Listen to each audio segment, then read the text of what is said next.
compartmentalize. I have to compartment. I can't let it get to me. Channel my Dexter.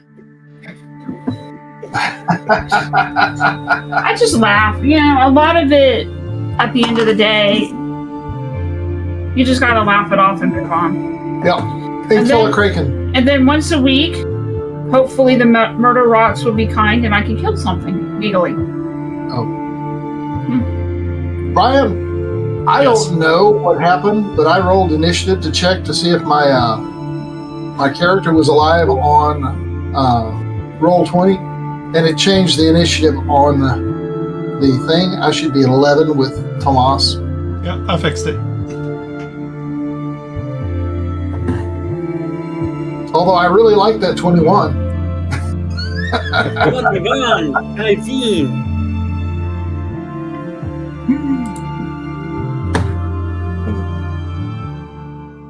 Hey, Mike, I did bust on the city of Muncie a little bit because apparently one of the people there in the town is, let's see, he's the vice president of Human Rights Commission for the city of Muncie. Took a stab at Charlie Kirk today. Why the fuck does Muncie have a Human Rights Commission? Yep. Do you go looking for the shit? Of course he does. All right. So we're live. So welcome back, everybody, to the Mystic Syndicate. I am your host and Dungeon Master, Brian. And this evening, we are on episodes both 69 and 70.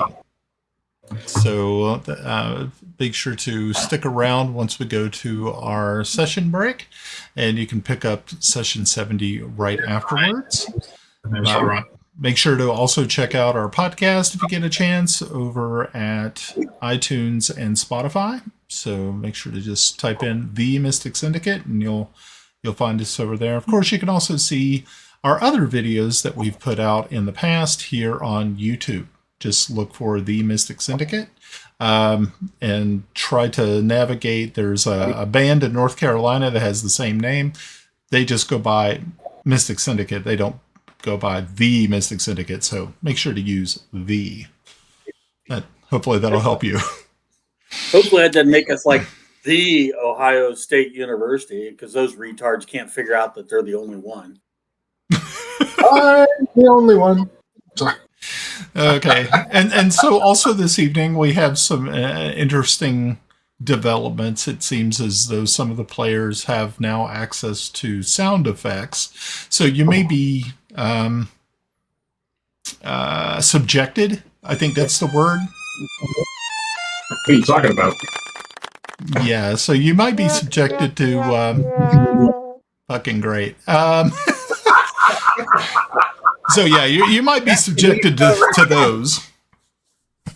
But as always, let's go ahead and get started with our introductions. Melinda, I play Grenna Babbleboots, a gnomish appearing fae most of the time. I'm a ranger thing. Thing. I'm a thing. I'm Mike. I play Kiffi Blackhammer, Dwarven Cleric of Fortubo. Hi, I'm Ed. I play Lord Ambassador Tomas Waverly, Guardian of Greyhawk, and I'm just going to warn everybody, I'm a little bit salty today, just over current recent events, so I'm not even going to apologize for what I say tonight. Do you ever? Dwarven Cleric of Fortubo. Hello, I'm Pav. I play Kelex Zelenen, a human paladin of Heironious. I'm Russ. I play Járngrímur töframaður Halldórsson, Bless you. a human fire mage. And I'm Glenn. I play Timble Snivenblaven, resident artist. I'm here taking pictures. Let's go. Okay. Is it take only pictures, leave only corpses? That's what you're doing? But I take corpses too. I mean, I need paints. Yeah, you've robbed a few. Yeah, that's true. That is true. Alrighty, so the last time that we were all together, you had sailed from Krakenheim towards the lands to the east, looking for the second life tree, and hopefully to find out what that actually means and what does it have to do with anything that you are doing right now. I'm sure you're asking several questions like, why do we have to do this? What is the point? Again. Actually, I was thinking your offering didn't do us any good. You won't need to ask for a refund. And I don't think we're thinking that. I think we're thinking that water's cold and wet. Yep, the water is cold and wet and deep and unpleasant. So as you were making your way across, you ran into a very terrible electrical storm, a sort of almost like a hurricane. You batten down the hatches, you've lashed the wheel so that it's not just destroying your rudder. You brought the sails up. You're trying your best to weather the storm when a Kraken attacks the ship. During the fight, Kiffi is thrown overboard, is flung by the monster into the sea, and right behind him, to try to save him, is Sir Tomas. Dives in, tries to help, while everybody else on deck is trying to keep the monster from tearing the ship apart. And Yarn is at the wheel, trying to keep everything steady while casting spells from his location. It looks bad. But Oh shit! And I know some of you guys have taken a couple of hits. I know that it's looking pretty dire, but we have to continue, as they say. So I'm going to go ahead and switch back over to the map for everybody so you can see it. I think you guys can already see it, but the others, the folks watching at home, don't have that option yet. So let's give them something to see, I suppose. So if I cover my eyes and cover my ears in disbelief, it'll go away, right? Yeah, you thought it was just an illusion? Yeah, I only see it, so.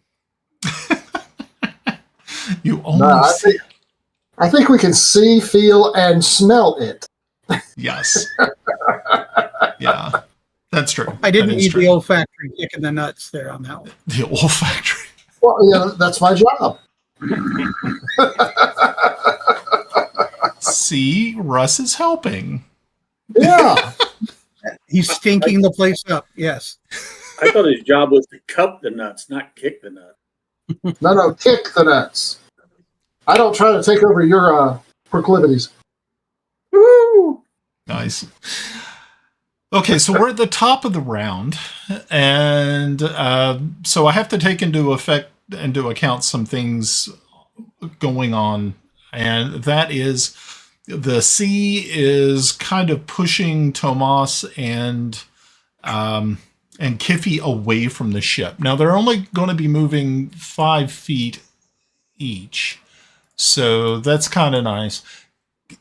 Now try to remind me. Tomas, were you able to actually reach down and grab Kiffi? I did have Kiffi, and I've got him in my hand. Cool. And so, and this is where the debate, as we were wrapping up, would I be able to get away with Layman's tiny hut? We kind of had a discussion about that, and then rather to expedite, I'm just going to cast Dimension Door. Okay, so on your turn, you can do Dimension Door. Okay. Yep, cool. that's my stated totally action. Wrapping. Yep. Totally get it. Okay, that's a great idea. So the Kraken is up, and the Kraken is going to go ahead and take his attacks, and of course he's going to look for those who have caused him the most damage, because he is actually pretty intelligent. He doesn't really feel that Kiffi is a big threat at this point in time, being that Kiffi's treading water over there, and so he's going to strike out at Kelex with one of his tentacles. So let's see how glad you're running him. Kelex, Okay, so the Kraken reaches out to Kelex. A 24 hit you? I don't know if that hits or not. Yep, that hits. Okay, unfortunately that does hit, and you are going to take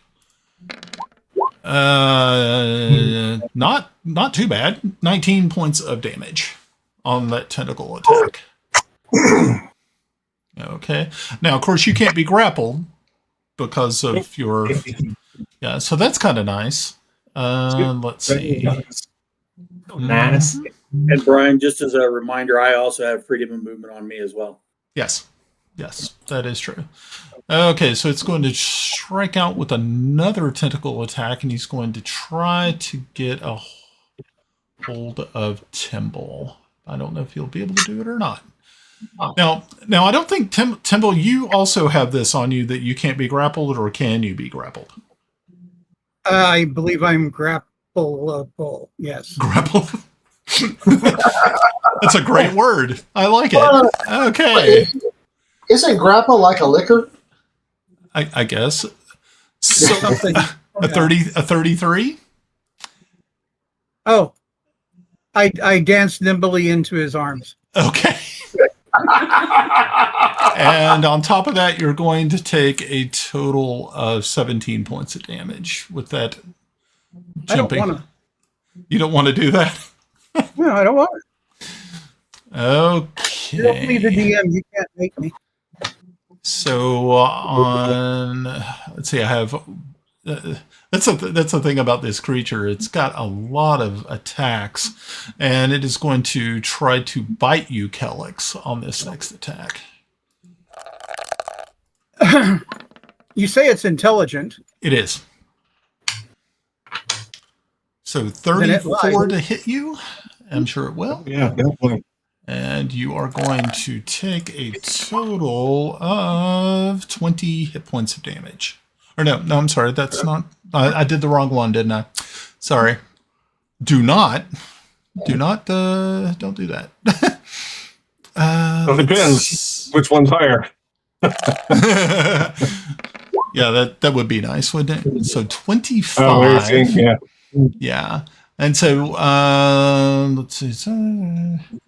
Grapple by. So you can't be grappled, so that's really good. So you don't have to worry about being swallowed by it. That's nice. Oh.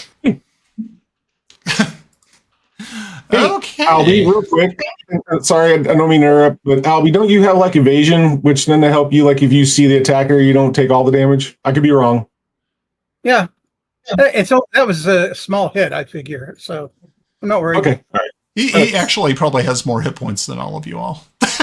He probably did. Yeah. He does. I do. Wonder how that happened. That's why I'm not taking fighters. They'll slap my ass in metal and put me in front. Okay. So that is Kraken's turn, and Kiffi, it's your turn. What would you like to do, Kiffi? Okay. Well, I can't swim, and I'm wearing metal armor. My only way to escape that I currently have is plane shift, which I think would probably be bad. So I'm going to defer that for the time being. Okay. So right now you're actually being held up by Tomas. Okay. So you're not drowning anymore. So that's a good sign. Well, that's definitely props to Tomas for that. Shit.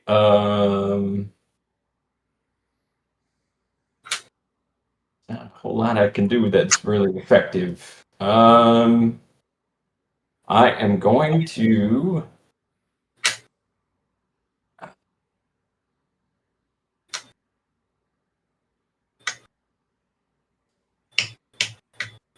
What's that clicking noise? That's Melinda clicking a dice. It's not a dice. I'm playing with a Lego. Sorry. I go my eagle. Okay, I'm going to cast Mass Healing Words. Okay. Oh, hell, why not? I'll burn my 8th level spell slot. Okay. So everybody within 60 feet of me will get. Man, that's pretty shitty. So everybody but me. Yeah, everybody but you will get 27 hit points. All right. That's very nice. Or 29, I'm sorry. And can I still control my spiritual weapon?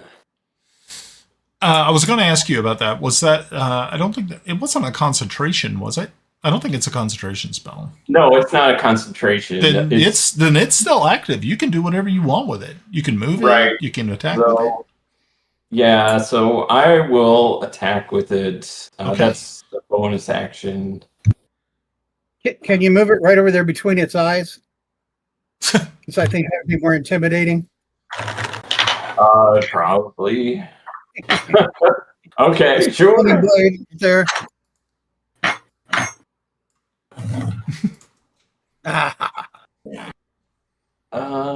Where's my thing? Actually, I could like turn it around and make it look like it's hitting it in the face. There you go. Yeah. What do you think? 24 hit it. A 24 will hit it. All right. Looks like The grace of Fortubo. So what's the grand total here? 16? 16 points of force damage. Nice. Very good. Right on the beak. Yep. Right on the beak. Bonk, bonk on the head. Bonk, bonk. Okay. Bonk, bonk. Is that all for you, Kiffi, or you got other stuff going on? Nope. I'm just gonna try not to drown. Good man. Good man. Sir Tomas. Lord Tomas, please. Oh, you still have Squire Tomas down here. Yeah, well, I don't know why that comes up over there because I changed it twice. Oh well. Lord Tomas, still holding on to Kiffi, does something he never thought he'd do, and he's going to motorboat him and dimension door over. You don't have a sound effect for that? What happens in the water stays in the water. All I'm just saying, the water's cold. It's shrinkage, everybody. And we're portaling back onto the boat. Okay. And Kiffi, that might be a fate worse than drowning. So where are you going to place your if you'll just kind of show me where you go, and then I'll put Kiffi. I'll move Kiffi over there. Let's see what's Mast. I think I can go anywhere with 60. I mean, I can. You can go 500 feet with that thing. Yeah. Oh, I can go anywhere. I can go anywhere. You can do better. You could go up the mast if you wanted to. You could go up to a crow's nest. Yeah. That would work too. You could jump to its beak. You could jump in its mouth. I think you should just jump in its mouth. Why not? Brings new meaning to ride the. Ride the Kraken? That wasn't what I was going to say, but yes. Oh boy. My beer. Okay. All right, I'm dropping. Okay. All right. So there you guys are. Tomas, is there anything else you're doing? That's what I was debating on. I was debating on using a couple bonus actions, but I think I'm going to hold. Okay. Cool. Maybe hold on. I'm going to do a Bardic Inspiration as a bonus action. Okay. Which will, so there's that off. And that'll give Pav, that's going to give you, or Kelex, I'm going to give you a 1d10 inspiration die. You can add that to an ability check, attack roll, or saving throw. And it may be added after you see the roll, but without knowing the outcome.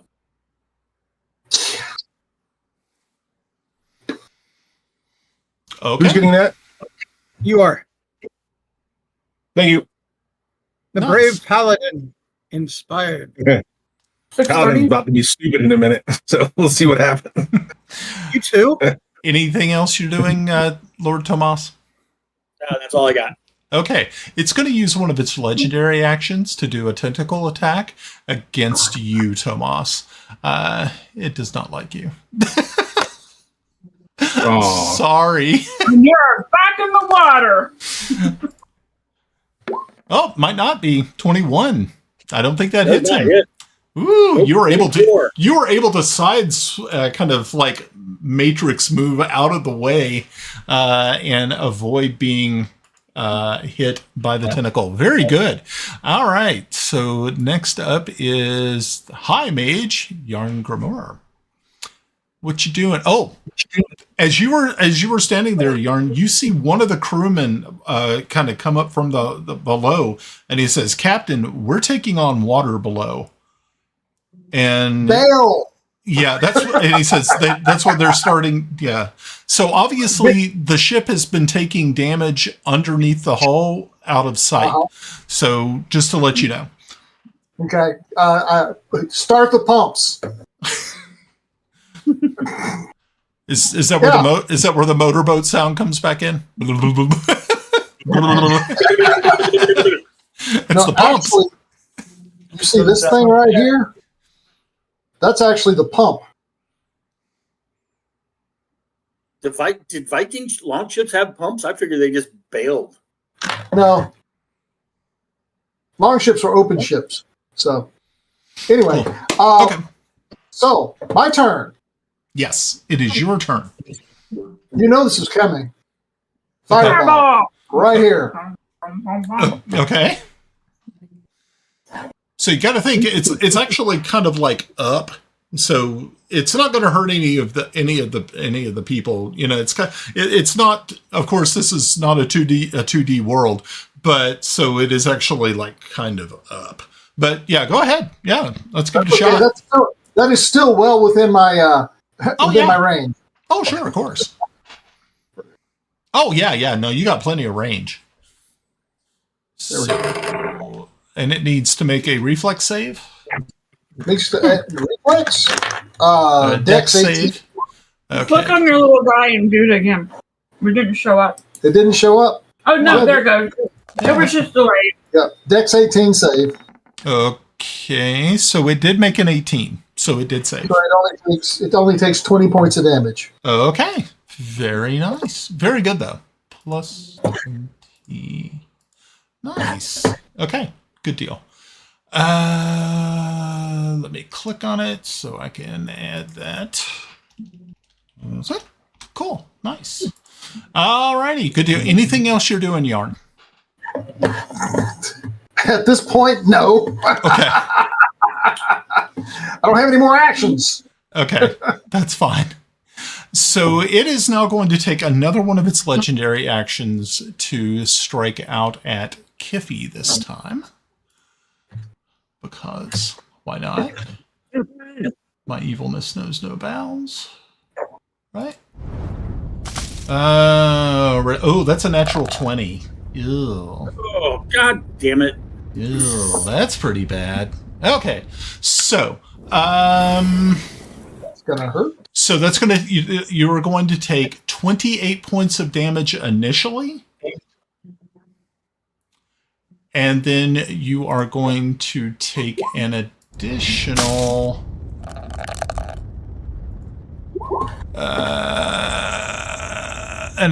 20 after that.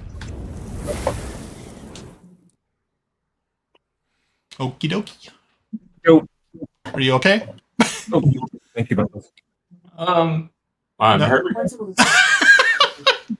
I just like how we kind of just like, yeah, I'm hurt. Okay, so very good. So, Grenna, it's your turn. Okay. I'm gonna cast Shatter on his head because I can. Okay.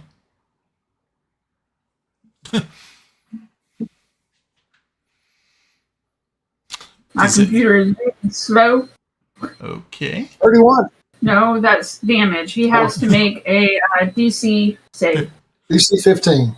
Constitution. Constitution save. Okay.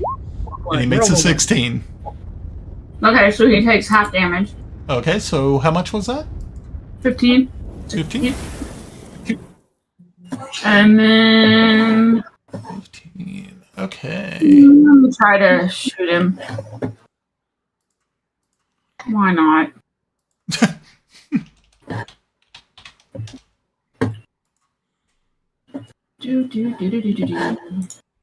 All right, give it a shot. I'm working on it. My computer's being very slow. 27 hit? That'll hit. Okay.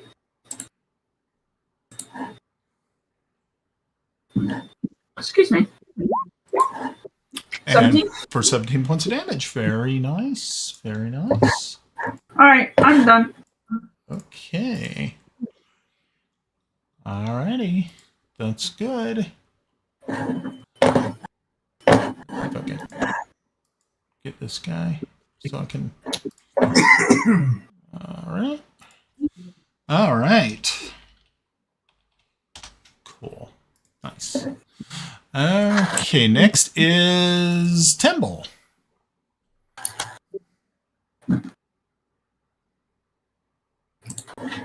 I'm going to slip right up there and poke him. Okay. Rude. 20 hit. 20 will hit.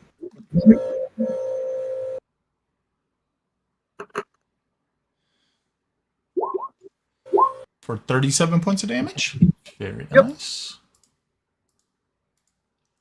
Oh, that is nice. And I will hold the next action for probably Kelex when he does his something stupid. Okay. So before you do that, though, I need you to tell me, Timble, how do you kill this mythical beast?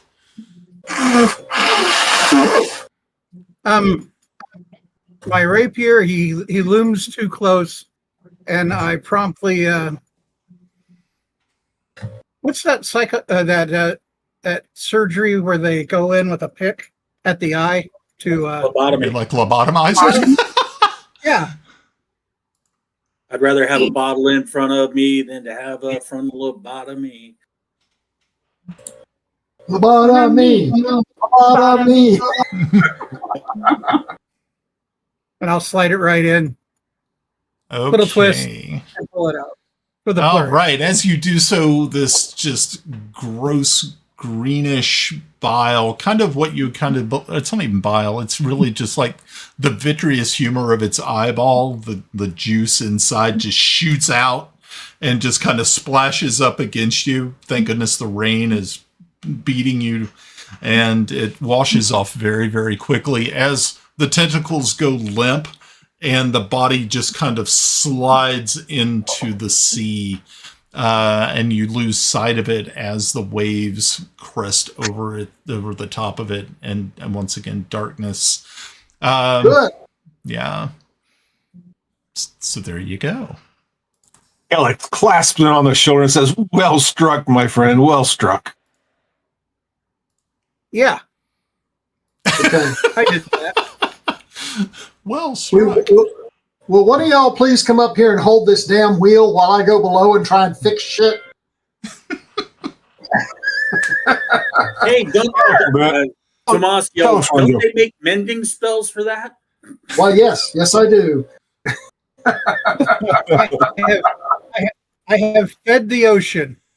Very Animals, good. feed. All right.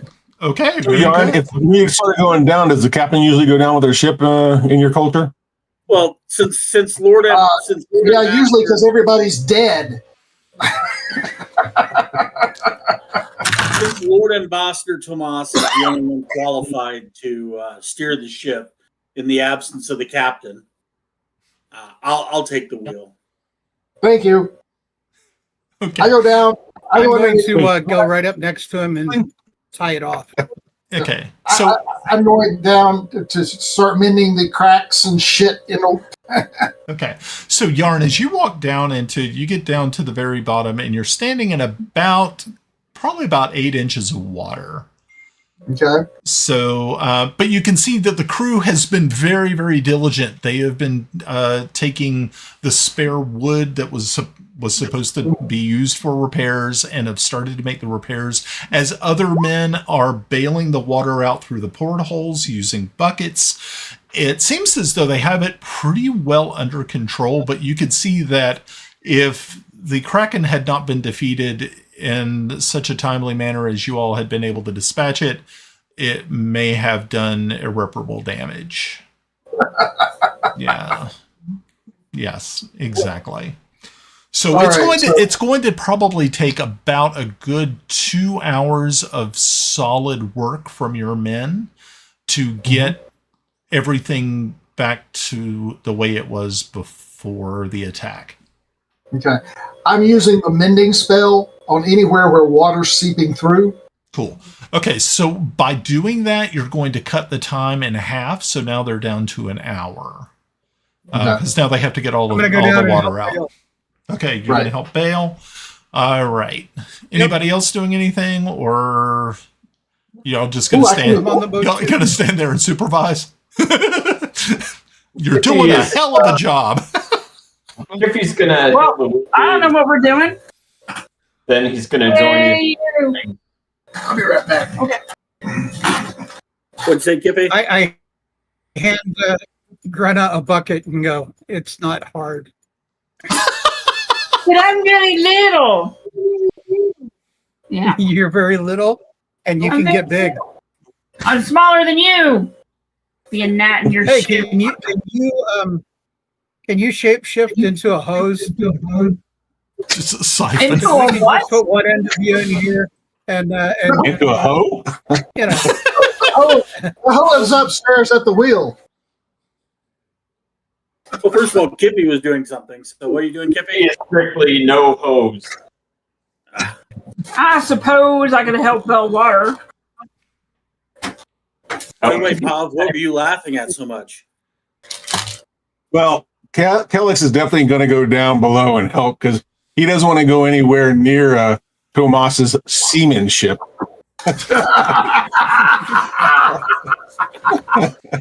Oh! That's funny, Ed. That was pretty good. Actually, that put me in tears. By the way, for seamanship, I rolled a 31, so I'm a seaman. I'm the Peter north of the sea. No, you were right the first time you were seaman. Oh boy.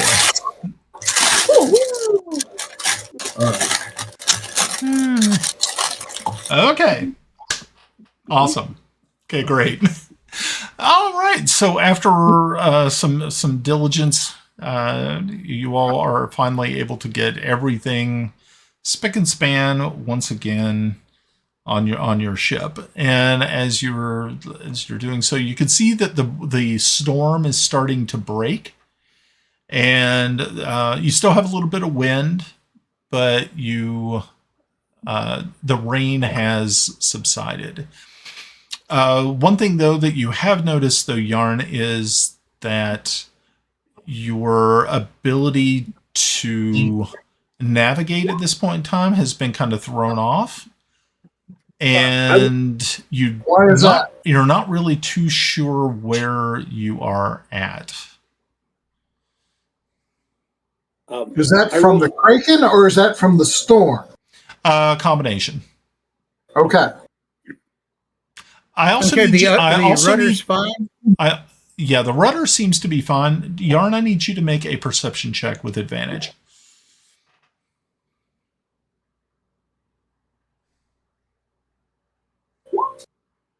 Nice.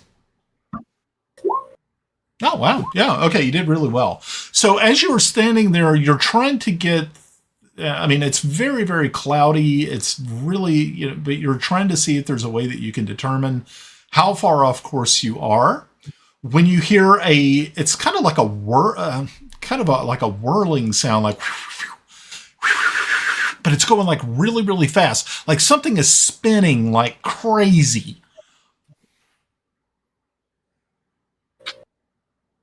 I have no idea. Yeah. I look around. Okay. Yeah, you're trying to follow this, and as you do so, you believe it is actually on your person. Okay. Yeah. I try to find whatever that thing is. Okay, so you start patting yourself down, and you get into one of the like interior pockets of your robe, and you find the compass that was given to you by Mua, the Afrit advisor to the Sultan. Cool. As soon as you bring it out, the whirling stops. Mm-hmm. And you see that it is now pointing in a direction. Why not? We'll follow that. Okay. So when Lord Tomas relinquishes the wheel after getting us kind of back on course with a 31, he looks at one of the other seamen and said, "See, I told you I taught him everything." And I rolled a 31 for persuasion with the seaman. I'm trying to convince the seaman that I'm a better sailor than Yarn. Oh, wow. Okay. Well, just by walking on deck, I think I should be able to put that to rest. I rolled a 31 on seamanship earlier, and I just rolled 31 with persuasion. So that's where I stand. So Yarn, when he decides to do a mutiny on the bounty thing, and you happen to be the captain, and you're Captain Bly in this scenario. Well, just as a point of reference, Captain Bly was put into that open boat with a handful of sailors and some water and some food, and sailed it from Tahiti to Australia, which is over 2,000 miles. Yeah, that's crazy. And landed within, got there within like a couple of miles of where he was aiming at. That was crazy. I mean, that was nuts. Yeah, when I read that, I was like blown away by that guy's abilities. Whew, that's crazy. Alrighty, so you have defeated the Kraken. You have been able to secure the ship. You're now back on course using the strange magical compass that was given to you by the Afrit in the desert. And you... What's behind door number 2, I wish Bob? I wasn't drinking. What the hell was that? I wish I wasn't drinking. It's like I said, folks, you're going to be subjected to this tonight. So, you all continue... From 1 to 10? I'm not even fucking that drunk, really. Okay, if we can continue. Alrighty, so your voyage continues for about another 3 weeks. The sea has been relatively calm. You had a couple of squalls that did pop up, but nothing that you were able to or were unable to overcome until finally on one very you see a fog rolling in from the east, and one of the crew members is up in the crow's nest on the center mast and calls out, "Land ho!" And you, as the mist slowly starts to part, you see what can only be described as a very run-down sort of little seaside village. It looks terrible. The buildings are decrepit. The pier itself looks like it has not been repaired in many, many years. You see that there are people, though, who are on very small boats that look like they're bringing in fish. And the fish that they are bringing in as you're kind of cruising past them look diseased. Lovely! Don't eat anything here. But as you all are passing, as you're passing these little boats, you can see that these people are looking at you in amazement, just absolute amazement. And the one thing you notice about all of them is that they are all elves. And like I said, they are dressed in very drab clothing, torn. It looks, some of it almost looks like burlap. It's very, very depressing. And as the ship finally comes to the end of one of the piers, you see a young elven boy is standing there, and he actually casts a line over to one of the crewmates, one of the crewmen, and they start to tie off to the dock itself. I said the boy is emaciated. Like, these people have not been eating well. The sun finally cuts through the fog and starts to burn it off as you all start to... What would you like to do? I mean, you're still on the ship. You're at the dock. You have this strange, emaciated elven boy, probably no older than Asenath, and it's pretty bleak. Well, since Kelex any idea where we're at? East.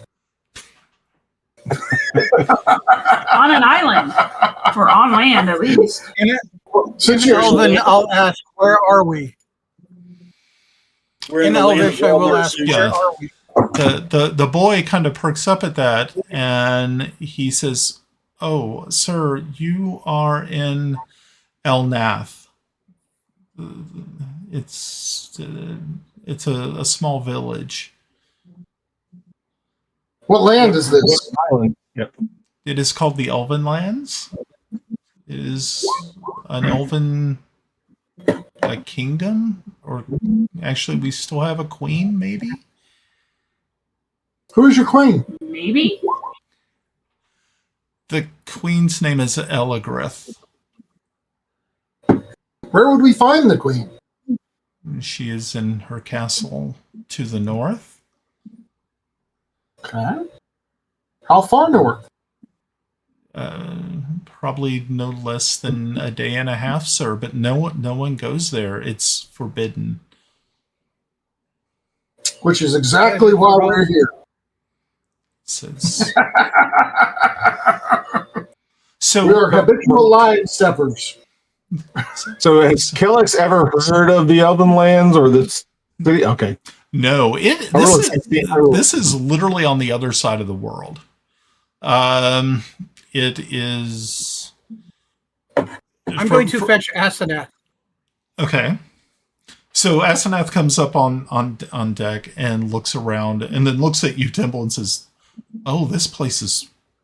And then just like a little bit of breeze comes off, and you can smell just the sea, like dead fish. Putrescent. And it's like, oh, this is terrible.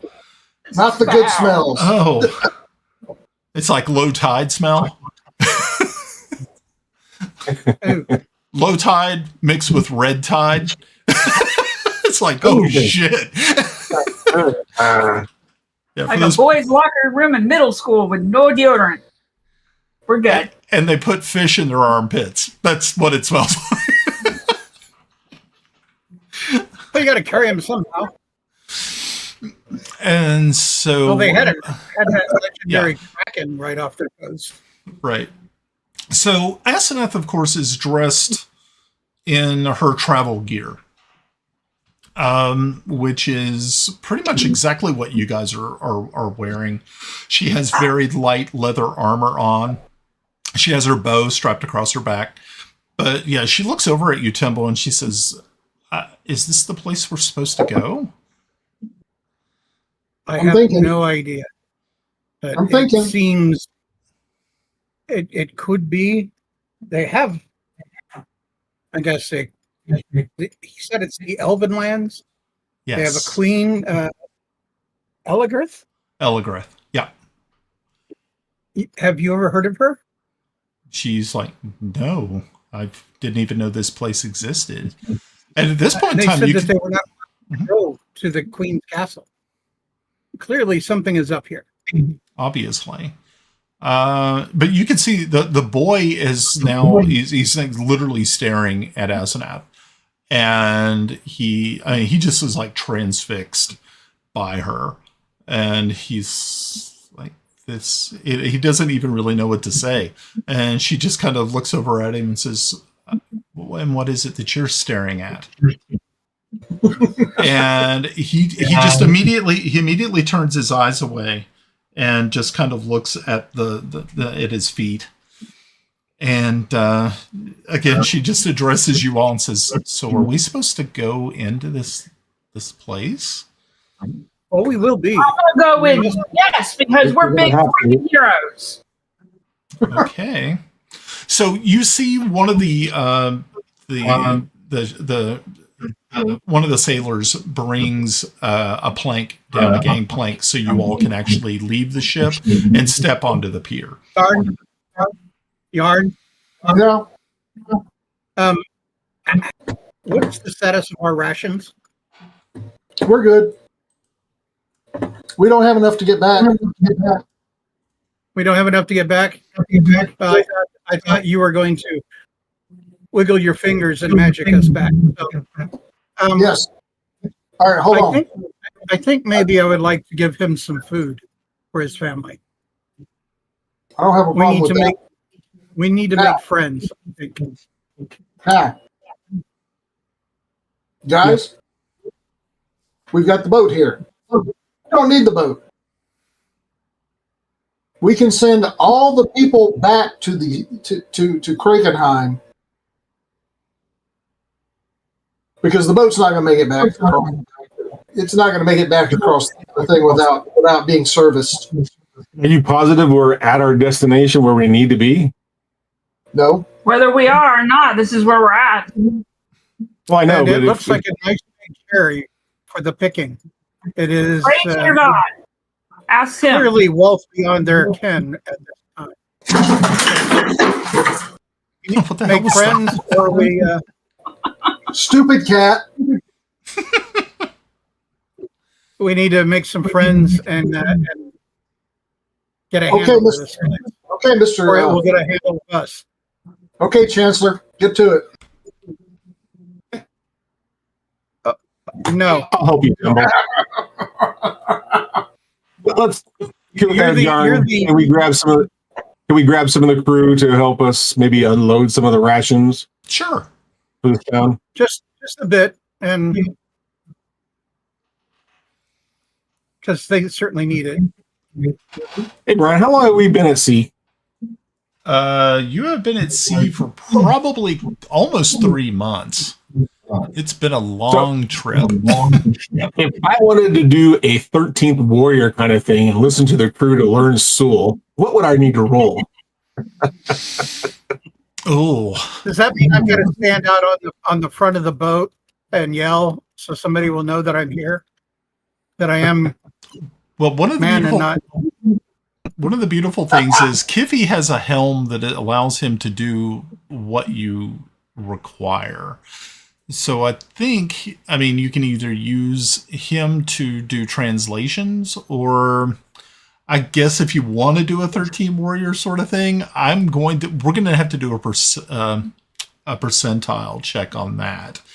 It could be a combination of listening, getting Kiffi to translate, and maybe also watching the crew as they talk amongst each other, and then do certain actions afterward to kind of get an idea of. Okay. Yeah, I mean, you would be able to pick up like some basic Soul.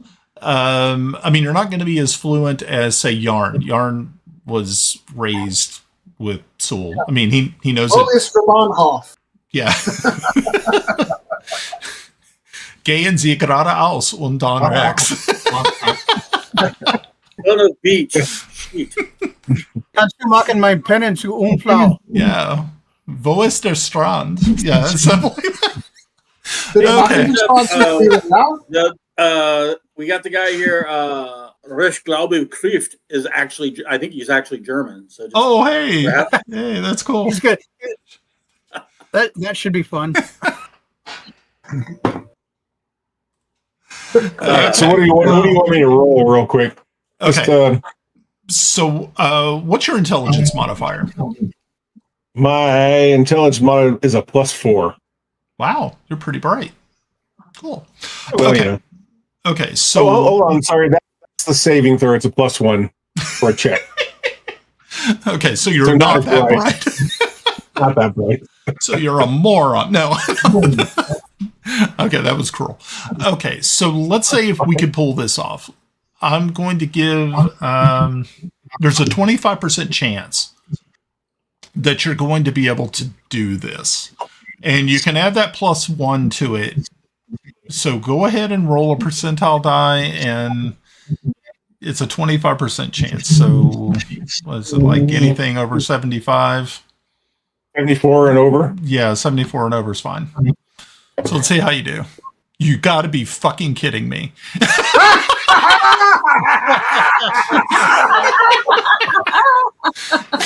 Whoa! That's probably going to be my only good roll tonight. Damn, Pav. Talk about destroying It's all the it. dice playing that he played. Okay, very good. I am absolutely... Okay, no, that's cool.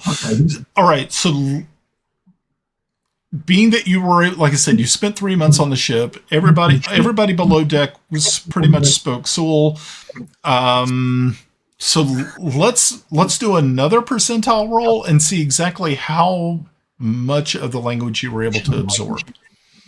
Ooh, okay, so just a straight roll. Yep. It's a straight up roll. 6%.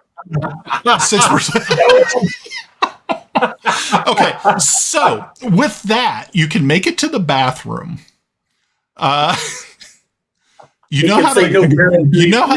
know these like 18 different words for fish. So he has maritime. You soul. also know that there is like 3 different words for wind. There's like 4 words for waves. Snow has like, there's like 16 words for snow. It's like Finnish or like Swedish and shit. So you know all of these words, which is awesome. Which is great. Okay. So yeah, I mean, you're not conversation fluent. I mean, of course, I would be more than happy to let you, you could of course pick up some more. But of course, these folks here speak Elvish, and it seems like that is the only language they speak. I think you should have to do a perception check to think if he thinks he knows how to speak Soul. So he's going around saying fishka, fishka, fishka, fishka, fishka, fishka, fishka, fish. Everybody's like, "What the fuck is this talking about?" My only person wears boots at the opera. He's saying weird words that just don't make no sense. Okay. All right. So you all start to kind of offload some things from the ship. Oh, is there a... Sounds like we have an echo here. Don't know where it's coming from. Not me. Not me. Headphones help. Okay. Oh, we're still is it me? It might be me. I don't know, guys.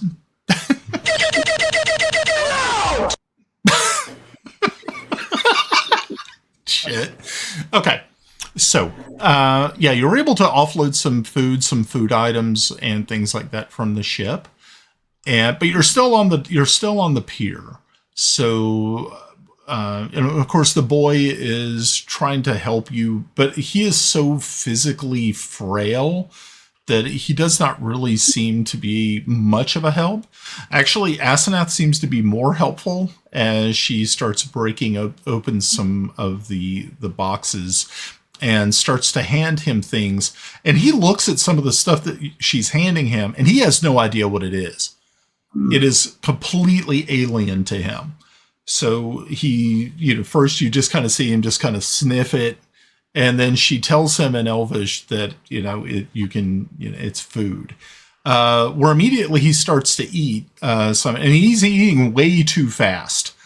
And she's trying to stop him because she knows what will happen if he, he's going to go a little too crazy. But you can now see that there are more people who are at the base of the dock of the pier that you're at, and there's like maybe 20 to 25 people. These elves are just staring at you, and they're also in the same condition that the boy is in. Yeah, we call them over and start handing them out small packets of food. Okay, so as they start to step on it, you can feel the pier actually start to shift, and they stop. And they stop and look at you and start to back up. Good idea. Is there a magical way to create a feast, one of you? Feast? No. But I have a floating disc that will follow me. So if you put the stuff on the disc, it's not on the dock. I'm not good with that. That means we can transport it from the ship to the shore without having to worry about the dock falling out from under us. Okay. Or you could just mend the dock. No. Okay. No. He's not that magnanimous. Screw these people. I'm looking at it and I'm going, this is an old dock. It's in very bad repair. I could sit here and mend it, but I'll be mending for the next 4.5 hours. Yeah, as you can see that it is completely barnacle eaten, like through the pylons that are under it. Mm-hmm. It's very. At one point in time, Yarn, you could tell that this was actually pretty well constructed, but after years and years of just neglect and the abuse of the rains and weather in the ocean itself has really deteriorated this pier. Okay, now, so if I had trees or lumber, I could make them a whole new dock. True. But we have lumber. Where? We have wood stores to fix the ship. You yourself was saying that the ship wasn't going to make it back. We could cannibalize the ship even if we needed to. But I think the ship would be more valuable to these people than a simple dock. Maybe. It really depends upon how sound the moorings are, and then maybe you could fix up everything. But I don't know crap about this. I mean, I could slap some paint on it, but that isn't going to do anything. Oh, no, I think we should probably 86 the dock idea. So one quick question I got, Brian. Are they only farming fish, or are there any crops or anything as well? You're not.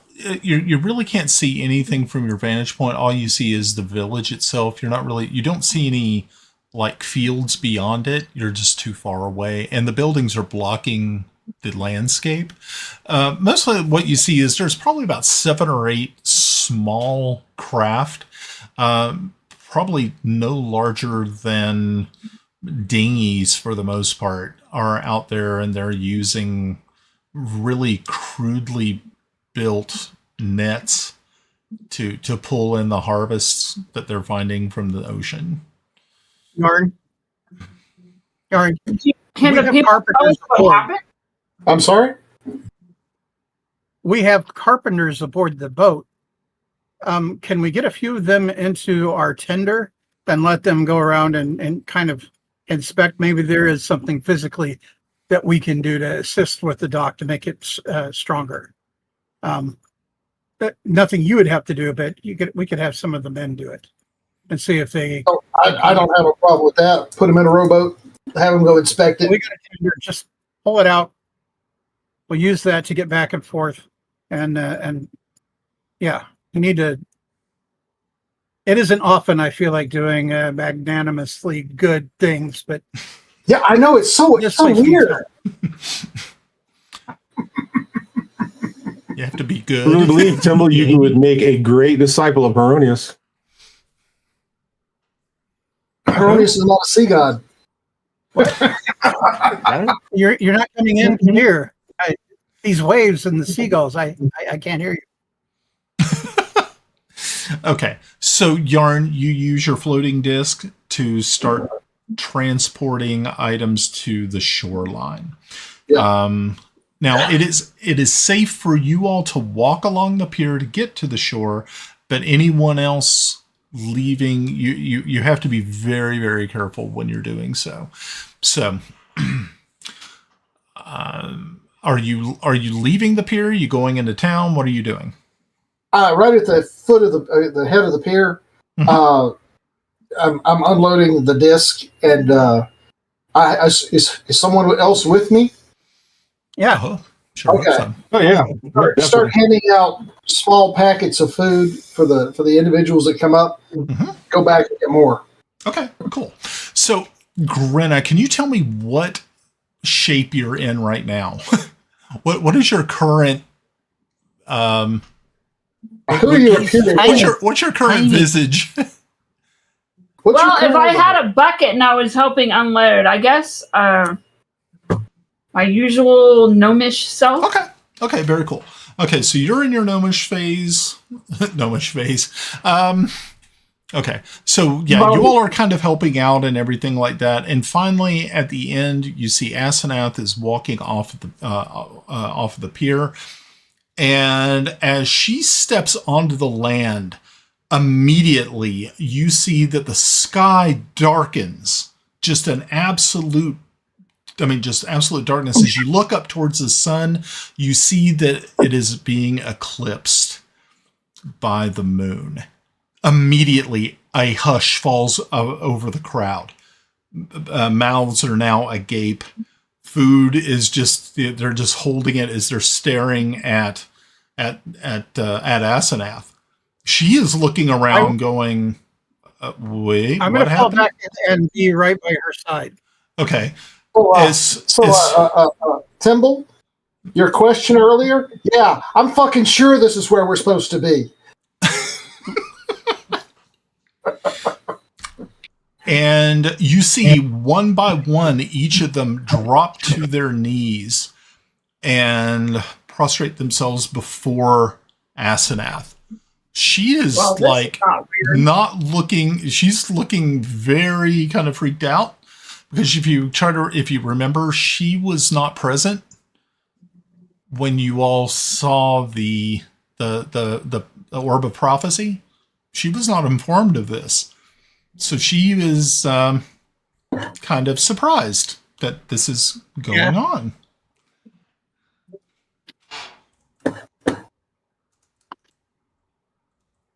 That's not creepy at all. Yeah. So, yes. Eventually, you see Asenath calls out to them in Elvish and asks them to please rise, please stand. And you can hear a murmur going through the crowd. So anybody who speaks Elvish, you pick up what they're saying, and all you hear is it's the queen. The queen has returned to us. We finally have a true queen. Yeah. Timble? What are they saying? Long live the queen. I was thinking and did not catch it. I will ask Asenath to tell us once again. What did they say? Yeah, so she tells you in common because she does not want to. She doesn't believe that the people here speak common. So she just looks over at you and says, "I believe they're addressing me or saying that I am their new queen." That works. Sure, why not? Let's go in that direction. Okay. Can you ask them if they know of a large tree and its whereabouts? Yeah, she looks over to them, and once again in Elvish, asks them, Says, so do you know where the life tree is? Do you have one here? And immediately their eyes widen, and you see them all kind of turn in kind of almost unison and point to the east. Yay! I guess that's where we're going. Hey, Brian, did we get a long rest before we landed after the Kraken attack? Yes. Oh yeah. Okay. You had like a whole entire month of rests, so you're fine. Want to make sure. Yeah. Okay. Oh, so there's significant time between Kraken and landing. Oh yes. 3. Yeah, like 3 weeks or something, almost a month. All right. Okay. So you see that through this crowd, you see that there are 2 young elvish females, probably a little over 100 years old each. They almost look like twins. Approach you, and they bow very lowly in front of Asenath, and says, "Greetings, Your Majesty.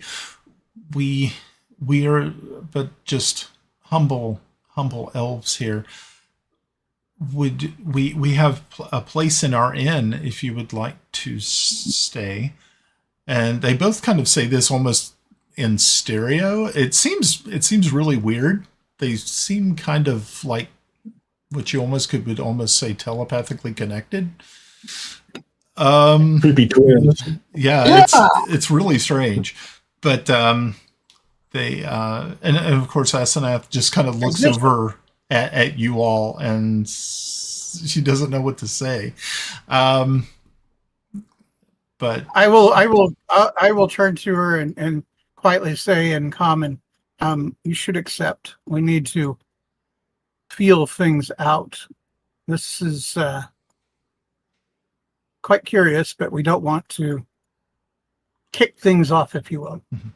Let's be on our best behavior. Yeah.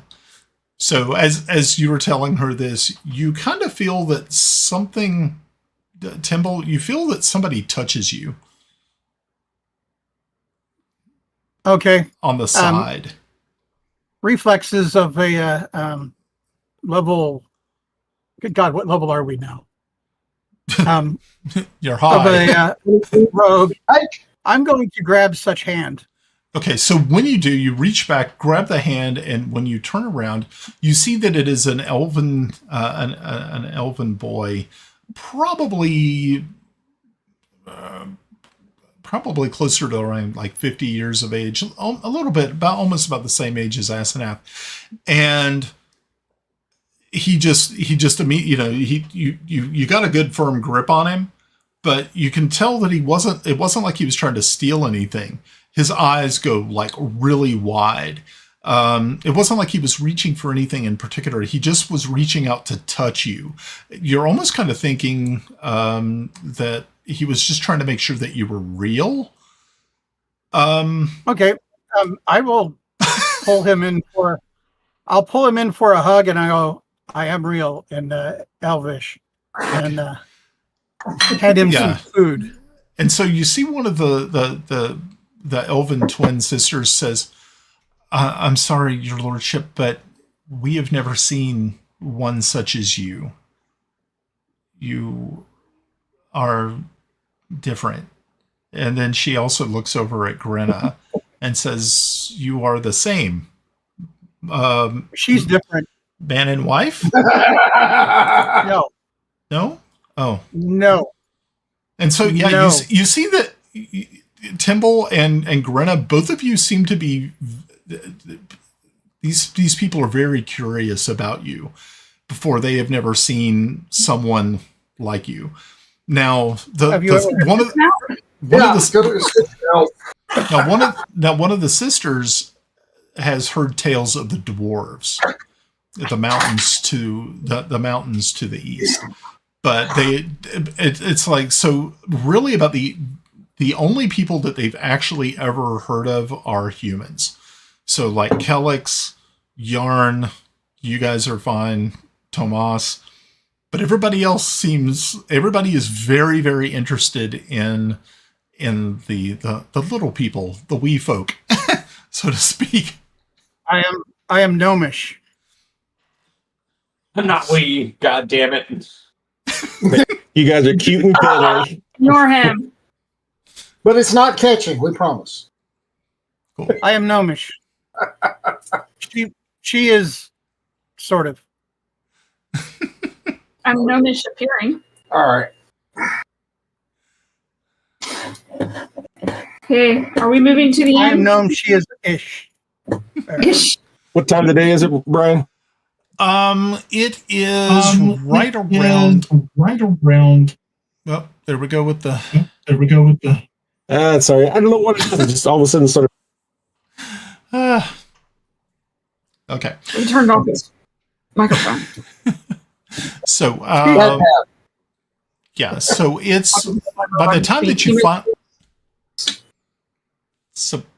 you finally got there, it was once Asenath stepped onto the shore, it was noon. Of course. Because that was the time prophecy. Yes, if we remember. All right. We still got 6 hours of travel. Of daylight, we can travel.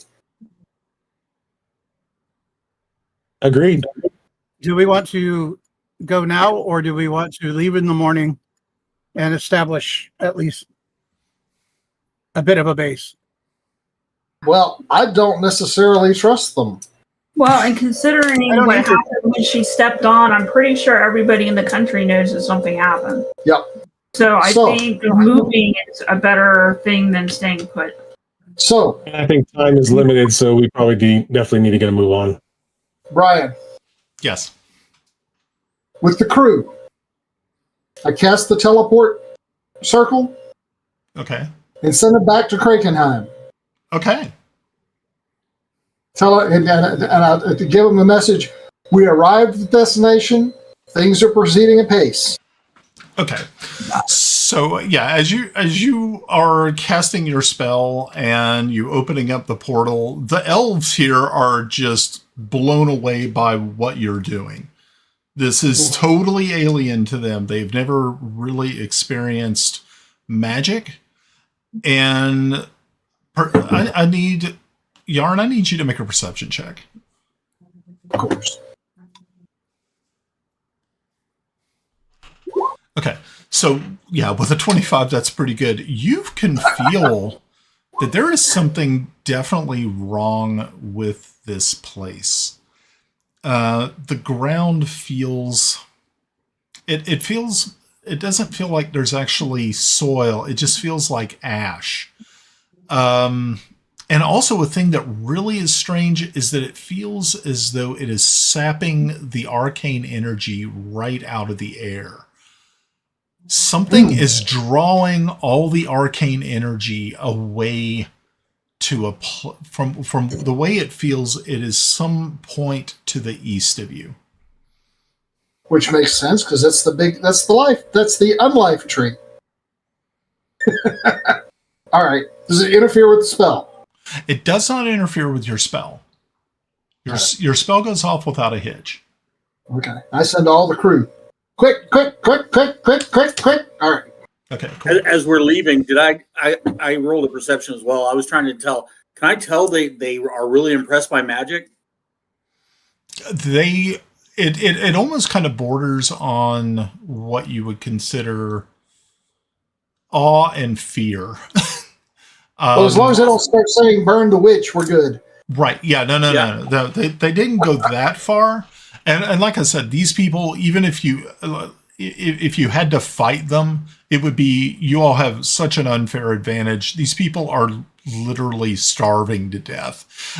So it would be really easy to just completely genocide this entire village if you really wanted to, which is not something I think Pav would be cool with. We are not murder hobos. Yet. We are, but well. So as right before I step through the portal, I'm going to give him one of the Tomas cubes. What, a Tomas cube? Okay. Yep. I'm going to teach them English. It's going to be now. They're going to be like Oriental adventurers, like Koreans out in the middle of nowhere learning Lady Gaga, only through like one of those Fisher Price record players. You know, wah wah ooh wah wah. Okay. You can take me, but you cannot take my bunghole. Well, there's that. Okay. So, Brian, I have a question. Okay. So I'm assuming that when I was where we were, that I knew that there was Fae around. Like I would know that that it was in the land. Do I feel that something here? No. You feel a complete absence of Fae magics. All of that, it just seems that really about the only person who doesn't seem to feel a pull either here nor there is Kiffi. Kiffi, you feel no change whatsoever in the powers that are coming from Fortubo. Yeah. Fortubo rocks. You're muted. No, he was He's fine. not. Yeah. Am I feeling No, something? Ian's. 'Cause that would be weird. Are you feeling something? It would be weird. Yeah. You said that the only one that wasn't was the dwarf. I'm like, Well, suddenly I'm feeling... no. Oh, well, I mean, as far as far as magic users, yeah. But if anyone who uses arcane magics, see, I kind of look at magic as being like 3 or 4 different like realms. You have like divine magics, which come from the gods, and then you have arcane magics, which are used by wizards and sorcerers. Then you have nature magics, which are used by the Fae and druids and things of that nature. So, yeah, and I think even bards use arcane for the most part, I believe. So, yeah, but you do, like I said, yeah, Grenna, you pick up nothing. It's like this. It's like the soil, the land itself, the people are slowly being consumed. Oh, gross. Cool. It's pretty terrible. Sounds very drow-like. I said it sounds that way. Like So- they would set up something to drain everyone but them. So normally, like most eclipses, it only takes like right around like 5 to 8 minutes or something like that.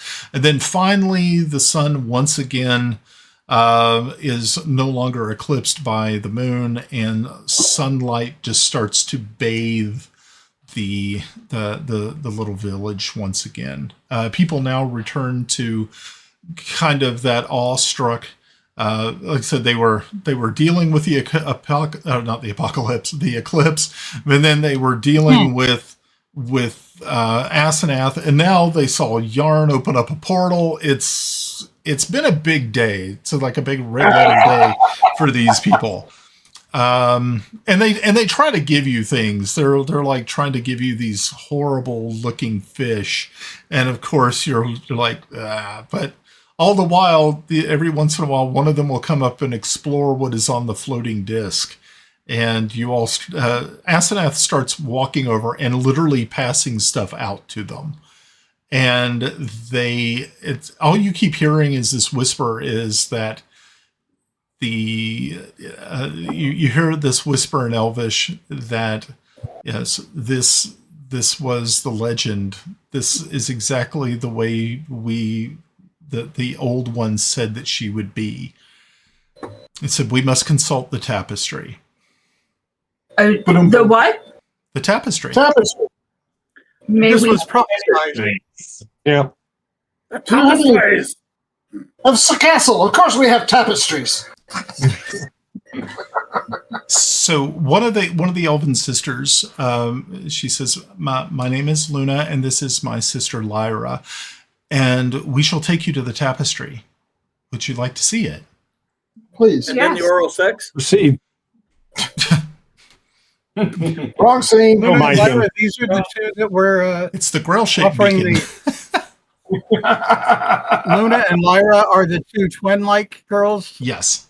Yeah, the twin-like elven ladies. So they walk you over to this kind of dilapidated, nasty-looking building. It looks the windows are completely bust out of it. The door is hanging off of a hinge. The stones that make up the staircase that goes into the building are crumbling. And you finally get inside, and you can see that there's holes in the roof, but there is one room that they take you to. All the while, the elves are following you all. Yeah, like I said, there's about 20 of them, and they're all just kind of watching everything.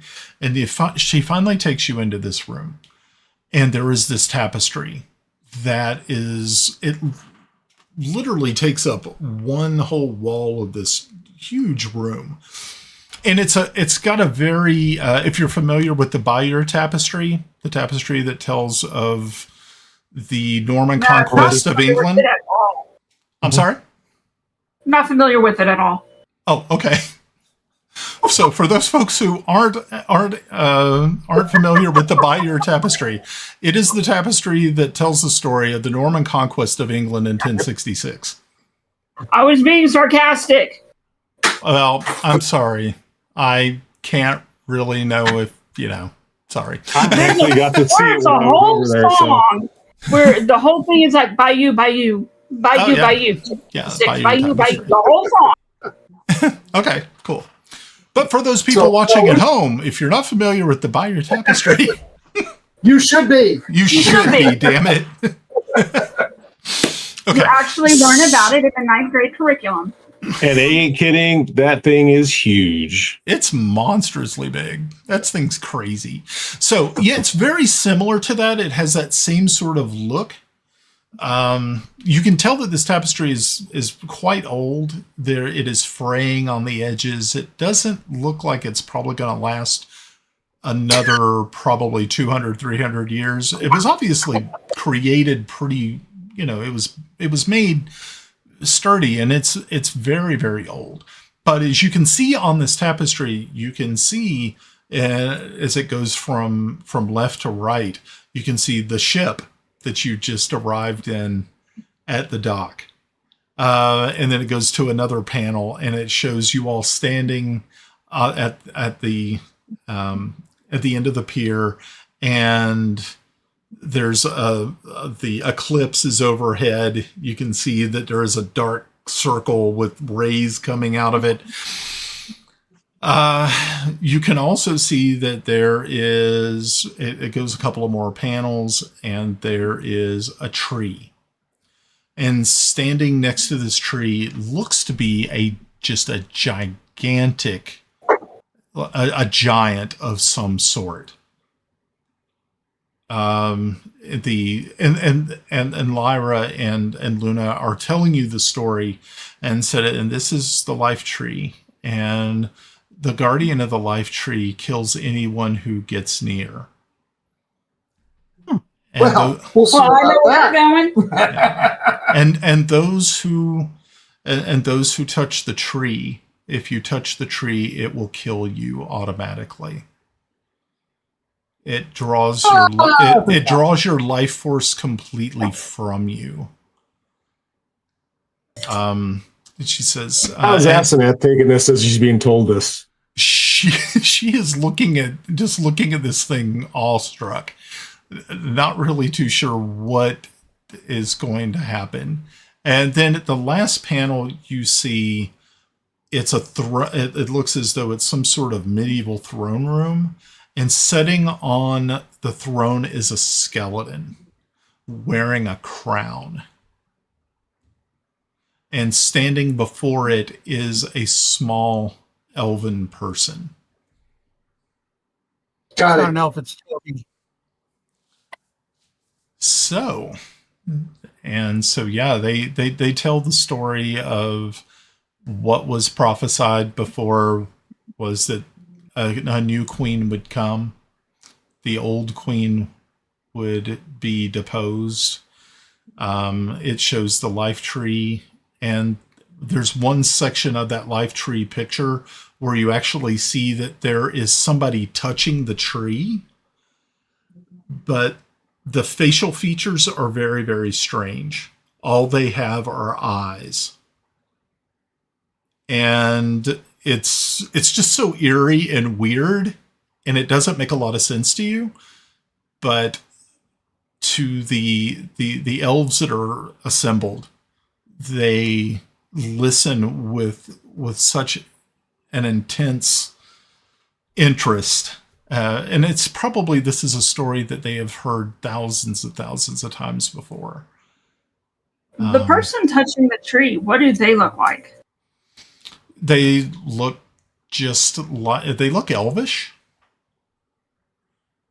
They have ears, but they don't really have any distinct facial features.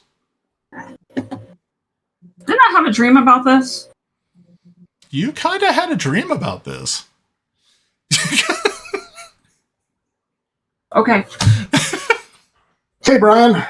Okay. I take out one of my special rocks that I keep with me. Okay. And I'm casting Programmed Illusion on it. Okay. 3 minutes of scanning that tapestry. Okay. So now it's on my rock. Okay. So now we can watch it again and again and again. Okay. Very, very I good. asked one of the young elven women, the guardian, who controls it? Is it the queen? The queen was the one who set the guardian in place. And it is said that there are guardians that also guard the castle where she sets. But no one goes to the castle. And no one is ever came from the castle to us. We were kind of on our own. There is no law except what we kind of make of it. But as you can look at us, everyone is starving. It's a elf eat elf world, so to speak. Well, we hope to change that. Yeah. And you kind of feel that the way she kind of said it, she kind of meant it literally.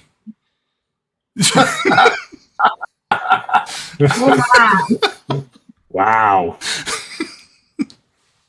They must be starving because you can't get a lot of meat off an elf. Especially a starving elf. Yeah, these are all just stringy elves. Just ask Twiggy. These weren't the vegetarians. Okay, so Do we go to the castle or the east tree? or north? I don't know. I was almost thinking going to the queen. However, if there's more guardians there than there at the tree, we may just want to go straight to the tree. I was thinking if we take out the queen, we take out the guardian at the tree. You ask your god. What does the tapestry say? Tree, What's the order of events in the tapestry? tree first. Yeah, it looks as though the way that the story progresses is the tree first and then the queen.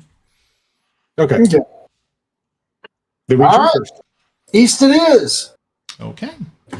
And I think this is a good place for us to finish our session for this evening.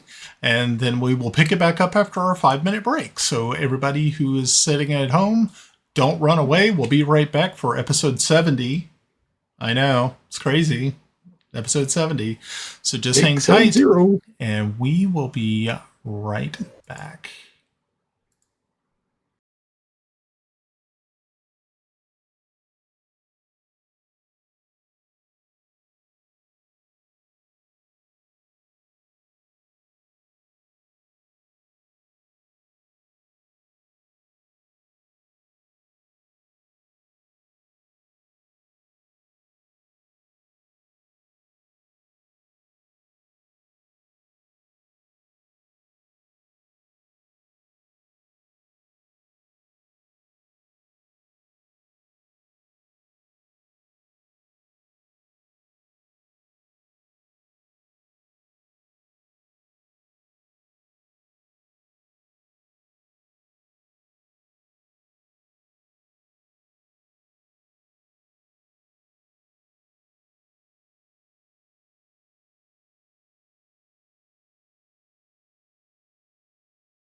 Do we have anything resembling a plan? No, just go to the tree.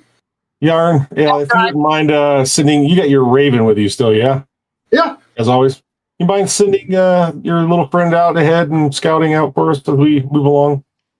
Not a problem. As a matter of fact, I will cast Arcane Eye on Edgar. I think we need to go back on the boat and get everything that we need. Because Well, I'm about to. Are we even back on yet? Yes. I'm about to end the boat. Okay. So, welcome back, everybody. This is episode 70. We're back from our break. So, as you can hear, that there's plans within plans within plans, obviously. We'll see how that all pans out here in just a few moments. But, yes, we are definitely back.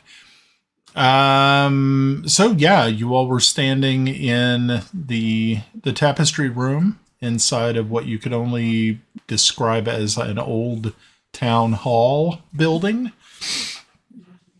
as these elves are watching you and seeing what you guys are doing. So you're going back to the boat? What do we need at the boat? 40 feet of the boat. All of our stuff. I don't think we stepped off of the boat with all of our provisions and everything we need. We might want to go get there. Go load up Before on it's food. coward free. Yeah, go load up on food. Okay. Yeah, so you spend some time, being that you guys went ahead and sent your crew back to Krakenheim already. Nipples, they hurt! They hurt when I twist them! God. Okay. I don't even know where to go now with that. Thank you. Okay. So yeah, being that you sent all the sailors back already, so it takes you all a little bit of time to get everything off the boat. But you finally do. And so by the time that you do that, and of course these elves are trying to help you, but like I've said previously, that they are so weak that they are unable to do so. So it's going to take you probably the rest of the afternoon to empty the boat out. You finally get the boat emptied out. And by this time... So, hold on a second. Uh-huh. The timing is not right. Guys, how much shit have y'all got? Why are we emptying the boat? I thought you said you were going to empty the boat. Why are we emptying the boat? Why are we emptying the boat? Our provisions that we need. Yeah, we need provisions. We need all that. Yeah, we need a sack. Go grab a sack full of shit. Let's go. We have one of those. A sack full of shit? I'm sure the natives here will search the ship on their own and get what they need. Yeah. No, yeah, probably so. Well, unless Yarn's going to scuttle it in the harbor here. I was thinking about it, but nah, leave it for them. Why not? Oh boy, yeah. Okay, so it doesn't take you the rest of the afternoon. You just go back for the essentials. It's not like you're actually. I thought you were going to burn the ship to the water line and call it a day, but. No, I do that with the it's all valuable to these people. Leave it to them. Okay, so it only takes you probably about a good 30 minutes to get all of your stuff off that you want to take off of the ship. I do make sure that I take down the banner. Okay, so yes, you take down the royal ensign of Celene. Yeah. That's really the only thing I needed other than food off of that thing. Okay. What do y'all do? Okay. Sack, weapons. Do we have pack animals? No. We had no animals. Do we have the means to have a cart to pull along with some of our stuff? Like a hand cart? Like the LDS missionary hand carts? I have no idea what that is, but okay. You don't know what a hand cart is? I know what a hand cart is. but you qualified it in a religious way that I have no idea. You need to Google it. It's kind of interesting. Yeah. Anyway.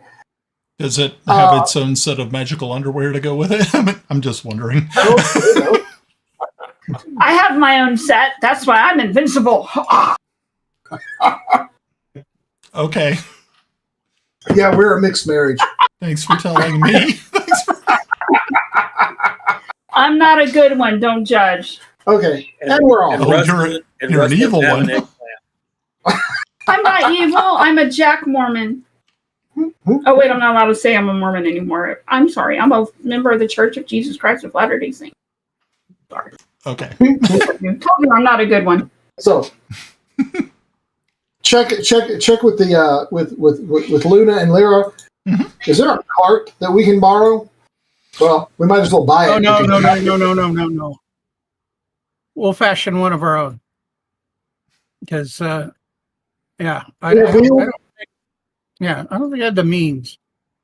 Yeah, did you have a spell that we could use? I can fabricate a cart.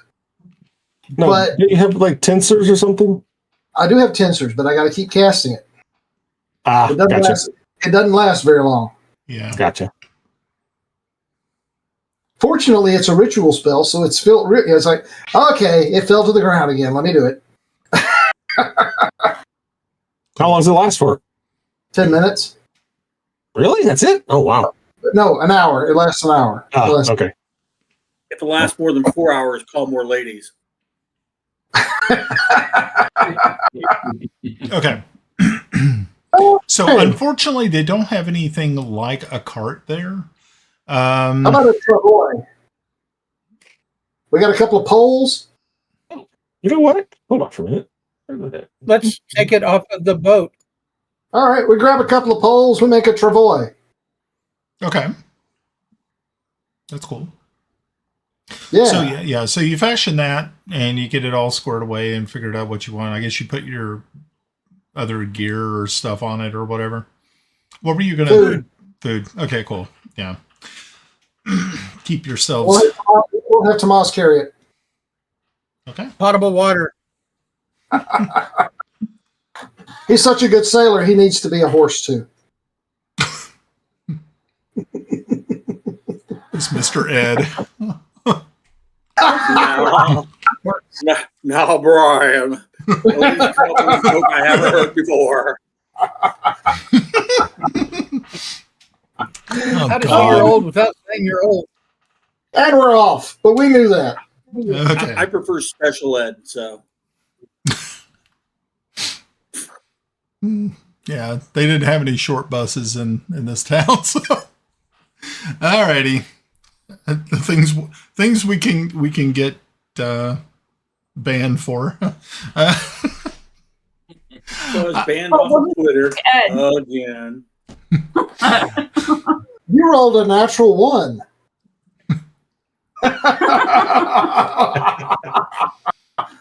Okay, so you after you've done all of these things, it's probably closer to about 3:00 in the afternoon. Okay. So, the whole thing, Brian, is I don't want to spend the night in this town. okay.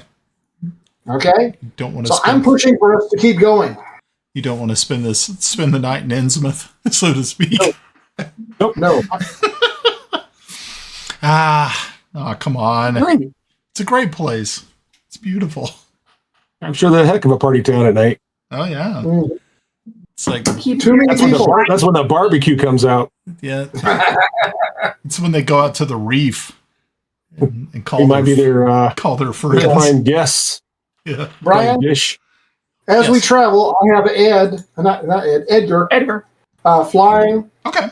It's no more than 300 meters ahead of us, no more than 300 meters behind us, but at an altitude where he can see. Okay. Yeah. What's going on? So what he is actually able to pick up is that the land looks as though it's what you would almost consider barren. The trees are dead and twisted.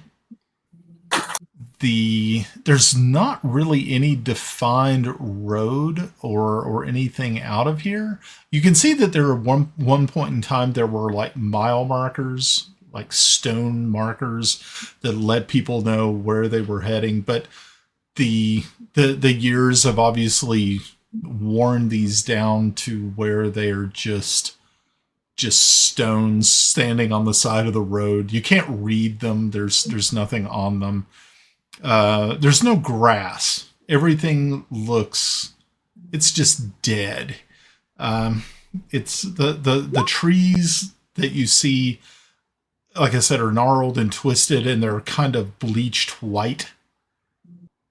It's you also another thing that you notice is just there's no living creatures. There's no birds. You don't even see insects. That's how bad it is.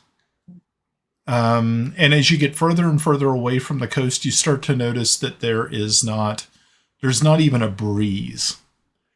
It's just dead air. Brian, So how far away was the tree? Oh, the tree. Well, you can't even your Edgar can't even see the tree at this time. The life tree. Yeah, it's very far away.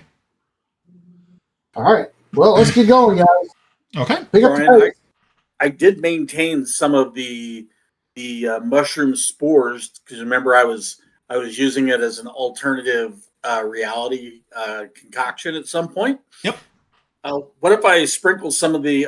I probably have. I'm going to guess probably a pouch. Kind of because I had mentioned I was harvesting them and stuff like that before I had to eat my friends. So what happens if I sprinkle the mushrooms here? The mushroom spores here in this ash. Okay. Well, okay, so usually mushrooms and ultraviolet light usually are not friends. So the sun here really just it just beats the soil.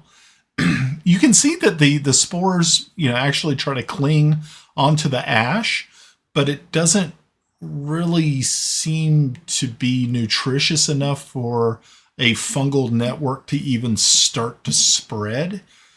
And right. As you're watching this, you can literally see the life force being completely sucked out of them. I'm going to cast plant growth on them. What's that? I'm casting plant growth. Oh, okay, cool. So you cast plant growth. Kind of tell me what that does. Does it make them like crazy big or something? So they cast this one action, choose a point within range. All normal plants within a 100-foot radius centered on that point become thick and overgrown. Creatures moving the area must spend 4 feet of movement for every foot it moves. And if we since we got time to kill, and I accidentally closed my spell, if we want to pause before we go to the tree and make sure everybody's ready, if we wait a little bit of time, I can actually enrich the land and make a half a mile radius centered on that point enriched for up for a year. Interesting. Okay, cool. All right. Wow. And of course, interesting spell. And I can do the exact opposite. It's called Fireball. That? Fireball. I can do the exact opposite. No, it's called Blight. Oh, okay. It's kind of like Fireball. No. Slow motion Fireball. There we go. Slow motion Fireball.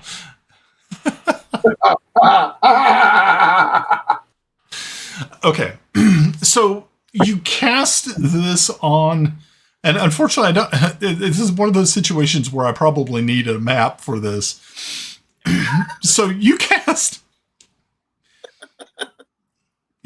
plant growth on these spores, and they start to grow and grow and grow until you actually, it looks very, very familiar to you that what you see here is a sort of like a spore mother. It looks almost like the exact same one that was in your room and instead. And I need everybody to make a will save. White. I actually made mine at the beginning of the game, Brian. if you were to scroll all the way back, my check will save that I do before every game. Okay. He failed it. I rolled a natural one. Oh, beautiful. Oh, my God. That is even funnier. Oh, Jesus Christ. Okay. What's a will save? Okay, so the will save is 15. Kelex failed. Jesus. Versus what? It's a will save. 15 is the number you need to get. Oh, my God, you guys. For the love of God. So, everybody, we're stopping tonight because Brian's got to dig up a map that did something stupid. Anybody else rolling? Oh, we're waiting for. So who am I waiting for? I'm waiting for I'm waiting for Timble and. Okay, Yarn failed. Jesus Christ. Luck. Okay. Brian, you said you needed a filler. Luck. He's burning through all of his lucks. Oh my God. You may need those when we get to the tree there, Yarn. Okay, finally. Yeah. Okay. So we have Kiffi and Yarn made it. Timble made it. Okay, this is good. No, Timble didn't make it. Did he? He did. Yeah, okay, Timble made it. Okay. And now we're just waiting for Grenna. Oh God. Stand by. I actually burned 1 luck to get that. Ah.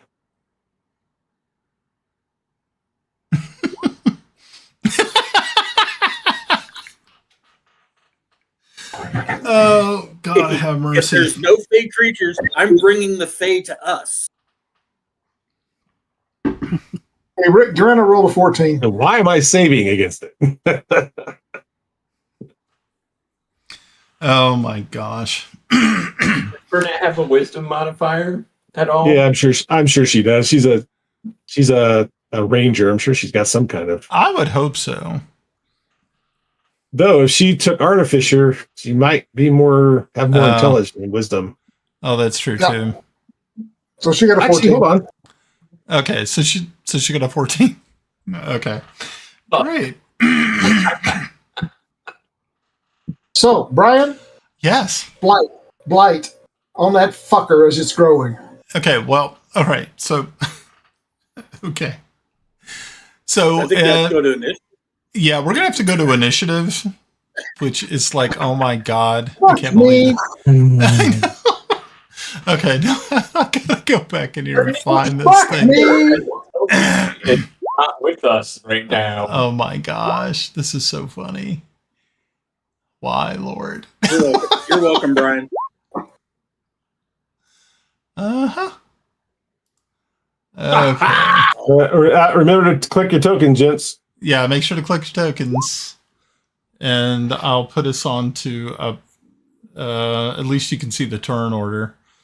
Actually, did I clear the turn order from the... No, I didn't clear the turn order. Yeah, you did. Yeah, you did. And then now you cleared it, so mine went away. Oh, I didn't clear it. Oh, because I should have cleared it up because now I see me and Timble on there. Oh, Yeah, mine didn't pop. I re-rolled once I selected.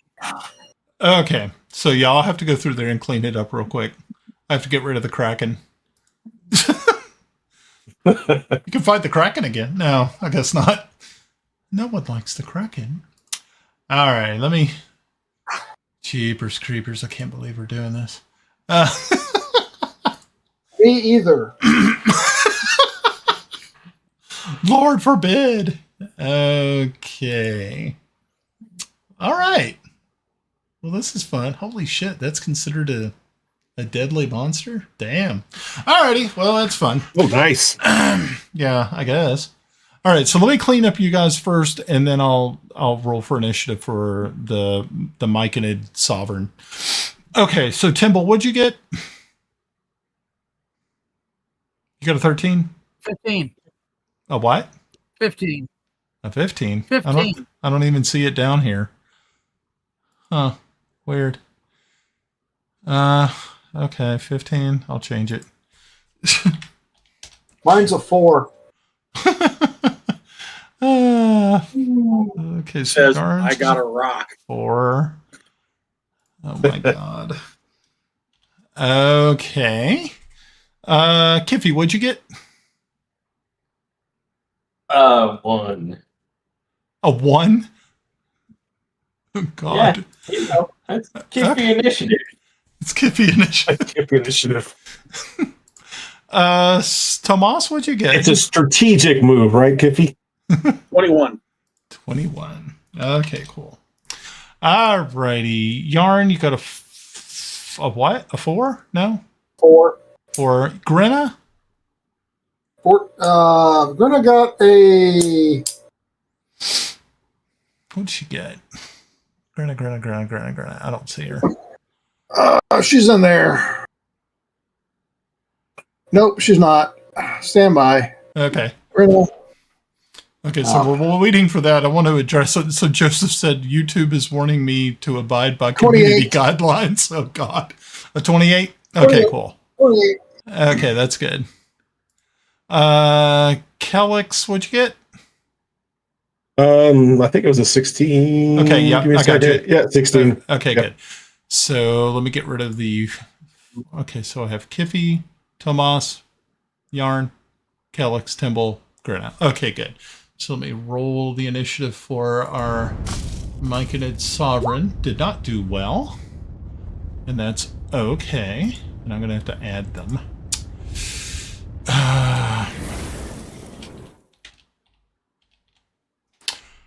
Okay. And that is going to be a 6.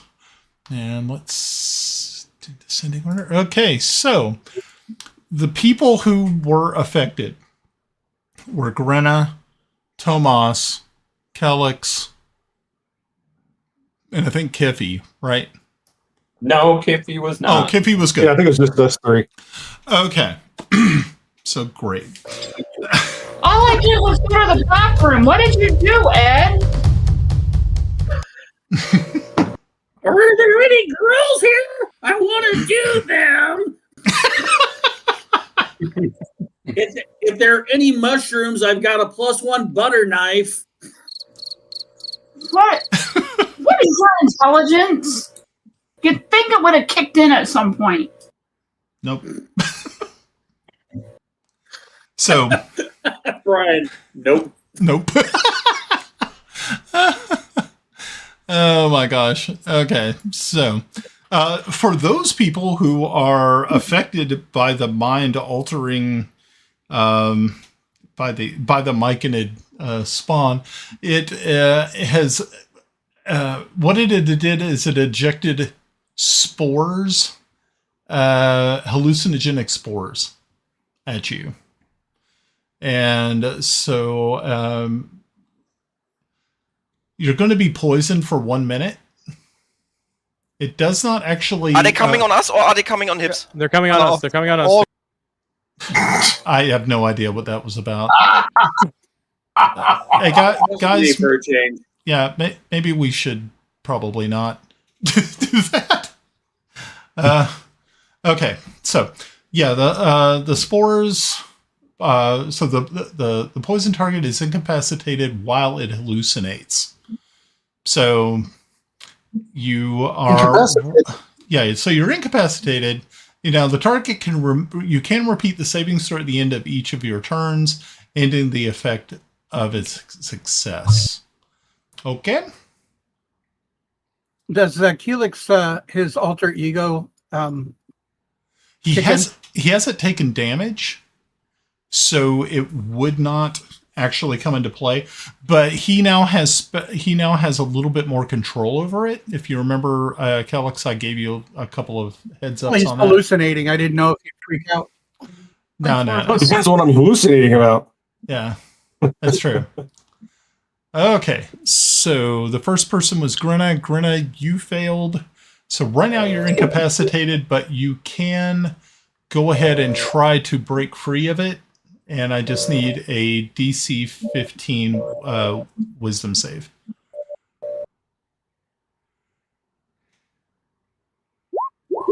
Okay. Oh, okay. So you're actually free. So then your next round, your next turn, you'll be able to use it. Tomas, you can I have a thing. Whoever rolled this 1d20 for me didn't add my bonus to it. And that would have given me a 16. I seem to recall somebody telling me to run my character sheet. I'm in the body. Shush. Okay. But it's okay. It's fine. So Tomas, you are up. You can either you can either ride the hallucination out, or you can try to get out of it. Can I try to control the hallucination? This is my first time. This is not my first time with this. Yeah, this isn't your first rodeo with hallucinations created by mushrooms. Yeah. Yeah. I mean, you can try to give it a go. I'll give you a 75% chance of you being able to kind of change your hallucination. To what end? 22. Ed, you're looking for a rhyme or And why are you asking? You've run it for how many years? Okay. And I've known it for how many? I even know it better. Okay, so what did you say, Grenna?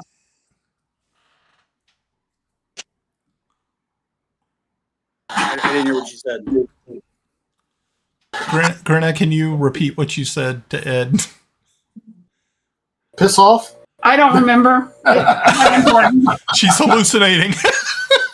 Be glad I don't go to my real form. We're good. Okay. In my vision of the hallucination. I'm singing to myself, "Do you know the mushroom men?" And I'm kind of, in my mind, I think the mushroom people are doing what I think they're doing. They're lining up to follow us to the tree. They're coming with me. I'm the Peter Piper of the 1980s. Got a long, hard mushroom for all of the ladies. I don't care if you got 3 babies. Just oh god. Can I have some of the drugs that you're on, please? you were able to resist that. And then I said, "Follow me," and I start walking off towards where we think the tree is, and see if the mushrooms follow me. Well, maybe he won't come back. We're not that lucky. Okay. Oh, wait. Wait. There's more. I got a 20 on a performance for the mushrooms. Okay. Oh, that's beautiful. Okay. Tomas, legend in his own mind. Yep. At least he's a legend somewhere. Alrighty. Okay, so Kelex, you can either ride the wave of hallucinogenic mushroom spores, or you can try to defeat it. I'm gonna try to defeat it. Okay, so give me a 15 DC wisdom Such save. enthusiasm. He's so happy. All right, you are free, so that's good. So on your next turn, you'll be able to act. Oh, Lord have mercy. Okay, so it's Timble's turn. Timble, I think you saved, so you can actually do something this round.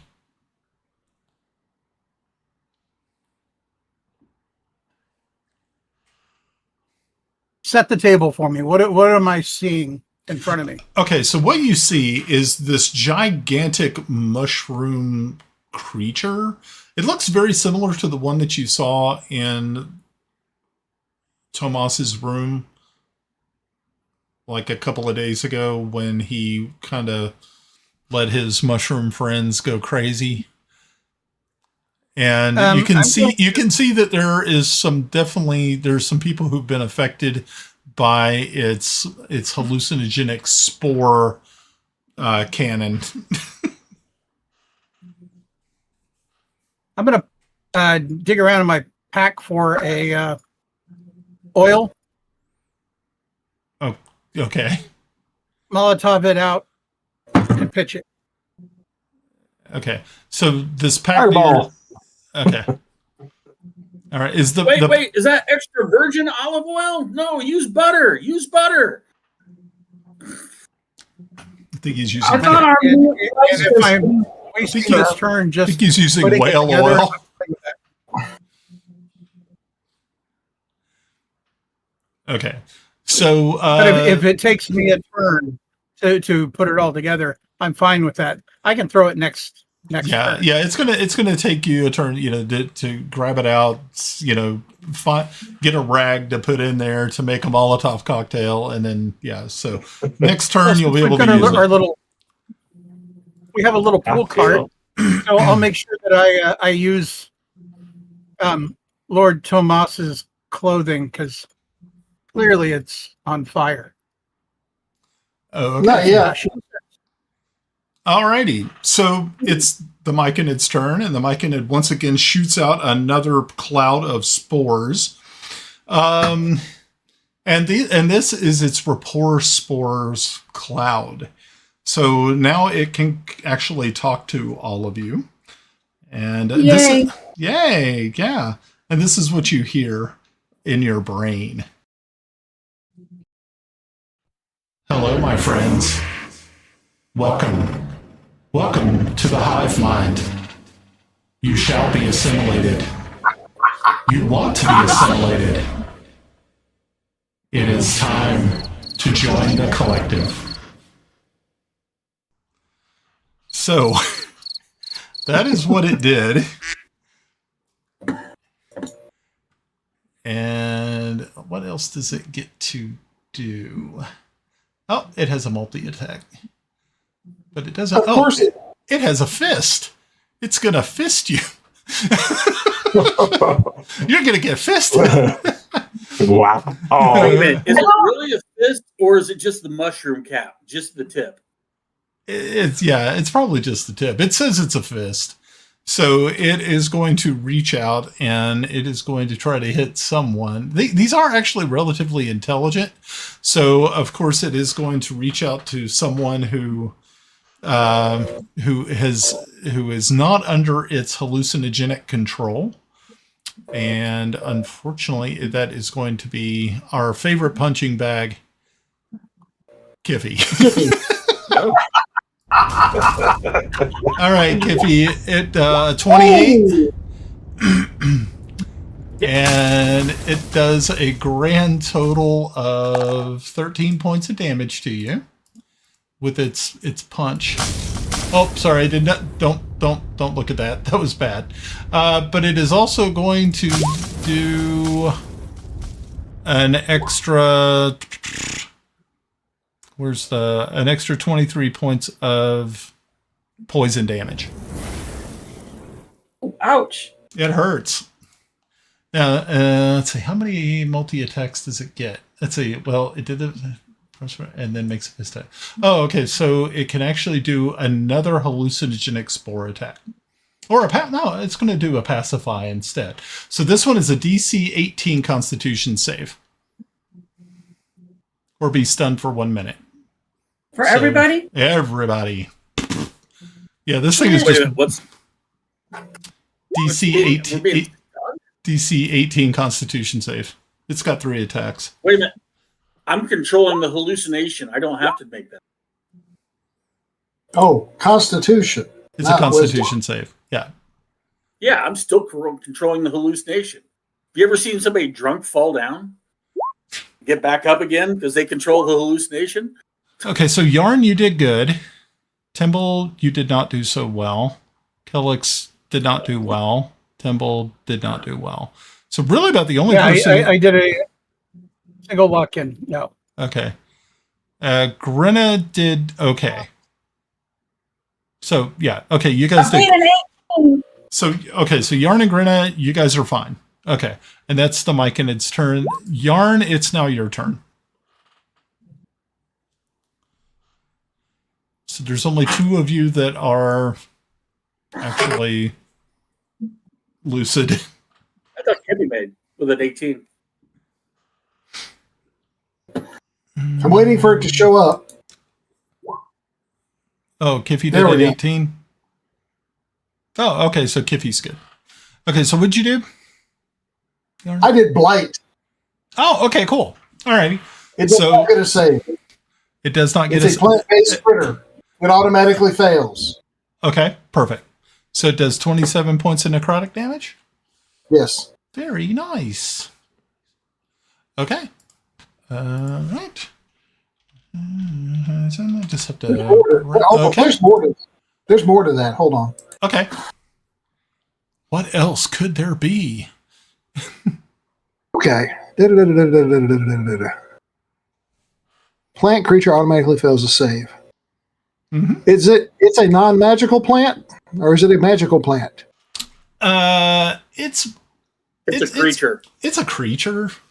It's a large plant. Is really what it is. Yeah, it doesn't really have anything magical.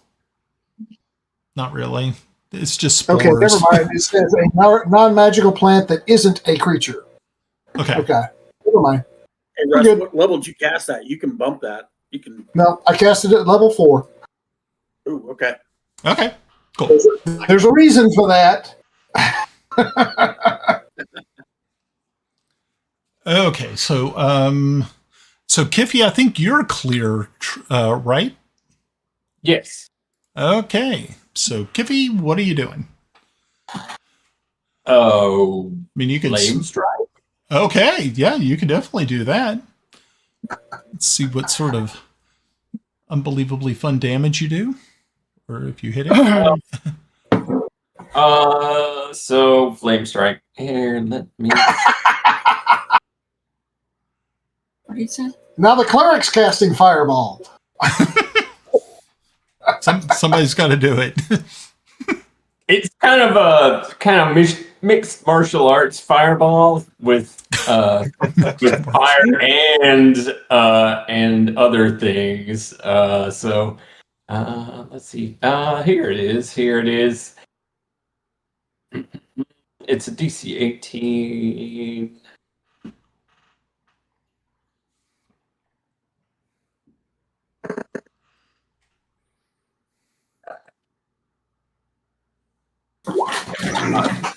Dex save. Okay, so it needs an 18 dex save. Mm-hmm. Cool. Let's see if it can do it. It's a plane. How can it have dex? Because it has a move speed of 30 feet. It can actually haul ass, so... Holy shit. It's a creature, not a plant. So. Yeah. Okay, and it only rolled an 11, so it didn't do well. Right, so 31. All right. Very good. It looks really terrible. It doesn't look like it's doing really, really well at all. Okay, so next was Grenna. I think, Grenna, you were pacified, were you not? I passed my finger and I passed the other one. Oh, you passed both of them? Yeah. Okay, you can actually do something then. Oh, goody. What will you do? I am going to cast Shatter on the thing. Okay, so it is a DC 15 con save. Yes. Okay. It did not do well at all. Yeah. So it takes 23 points of damage. Okay, so how do you kill this thing, Grenna? Just like I did the last one. Big poof ball. Okay, so... And you see, like, these chunks of myconid just kind of shoot out all over the place, and as it does so, these spores get shot out. It's distress spores, but unfortunately, there are no other myconids in the area for it to attract to it to help it. So it just molders away in the sun. To Thomas, I'm gonna smack him upside the head and said, "I'm sick of these mushrooms." Just punch him in the dick. Can I try and catch the spores? Yeah, I mean you can harvest some spore chunks if you. No, burn them. Where's that flame strike when you need it? Burn them. Man, I finally threw a crit, man. I'm sitting there, I'm snorting up fucking spores in the air because Tomas loves these things. Hot time, throw them in the cart and let's go. It's not a cart, it's a travois, and it's heavy. Well, Okay, well then let's strap him to it and put a carrot in front of him and let him pull it. He's hallucinating. He can pretend he's a donkey. There's that. I say it's the Mushroom Village. Okay. So yes, Tomas resembles an ass. Okay, so yes, you were able to defeat this spore sovereign. But the one thing that it kind of leaves you with is that everybody was affected by the rapport spores. And being that Kelex and Tomas had fought one of these before in his room and had defeated it, and it had spoke to him before. So now everybody has that effect permanently on them, so that anytime you guys are within 30 feet of each other, you can talk to each other without speaking. Wait a minute, who all? Is everybody or just... Everybody. So I need to make sure I'm at least 35 feet away from Tomas. Pretty much. Okay. Now here's the downside of this. Okay, so you have two people who already had these spores in them to begin with. So there's a really good chance that eventually Tomas and Kelex, their brains will be consumed by the spores inside of their heads, and it might kill them. Oh, how do we kill these spores? Will a cure light wounds do it, or do we need a cure light wounds won't, but a what's it called? A greater restoration will. How about a major heal? Nope. No. Cure disease? Why do I want to be healed? I'm supposed to hook you guys up with the greater restoration. You just can't catch a break. But here's the thing. If you use greater restoration on them now, they will not be able to use the rapport spore communication line. I don't see that as a downside. He's probably tired of his brain. Is it like, this is not considered a disease or anything like that, right? No, not really. Okay. Yeah. Okay, let's move on, please. Yeah, let's get to the tree looking quickly. At this carrot dangling in front of him, saying, "Why am I at a WNBA arena while he's trying to hit it by pulling the treboy?" Oh God! Told you it would work. Okay, so you finally make you continue on. You've made your way past the Myconid experience that you just had. When you finally get to a river.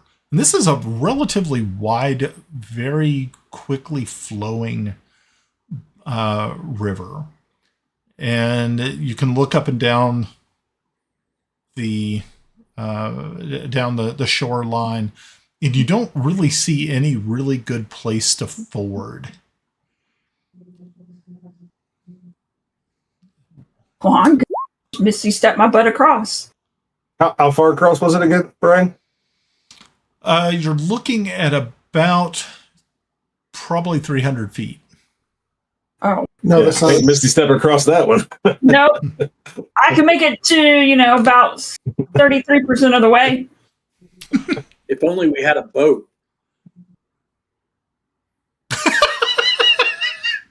God.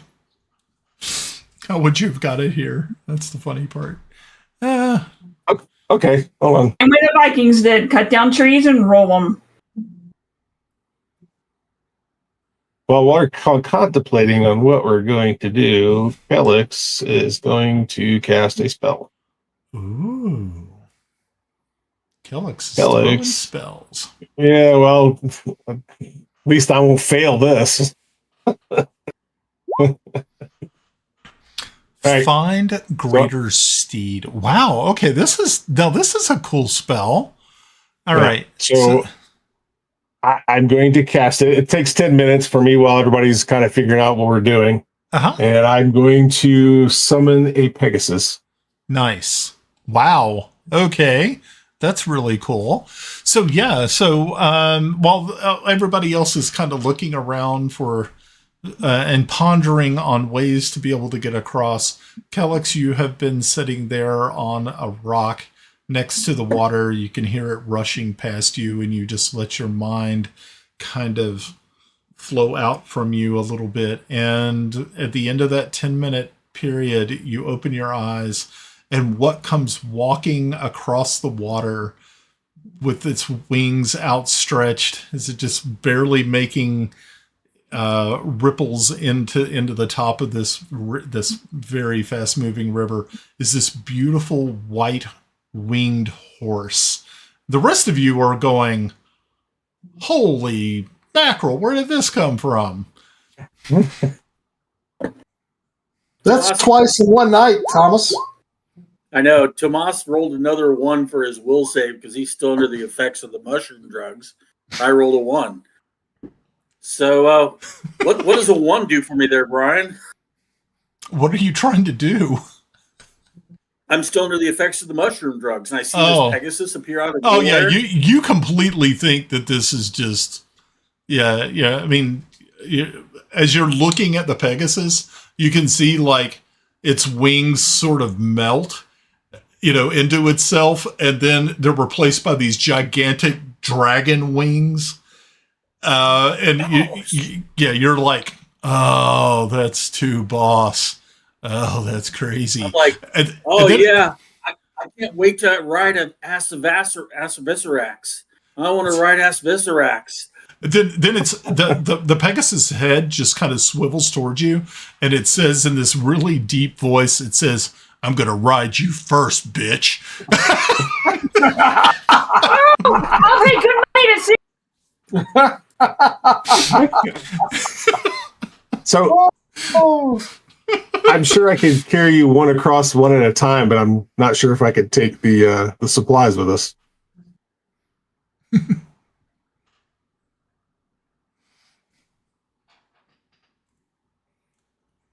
Is that something? I mean, what do we got with us? What are we bringing with us anyway? I can get the supplies across. Okay. Tomas hears somebody say we're not going to be able to bring supplies, and he's going over and grabbing like hardtack and trying to eat it dry. Like, no way, man! I got to have lunch, man. He's sitting there chewing on ship biscuits, and you can hear his teeth cracking. God. Does anybody have a sleep spell? Cure light wounds.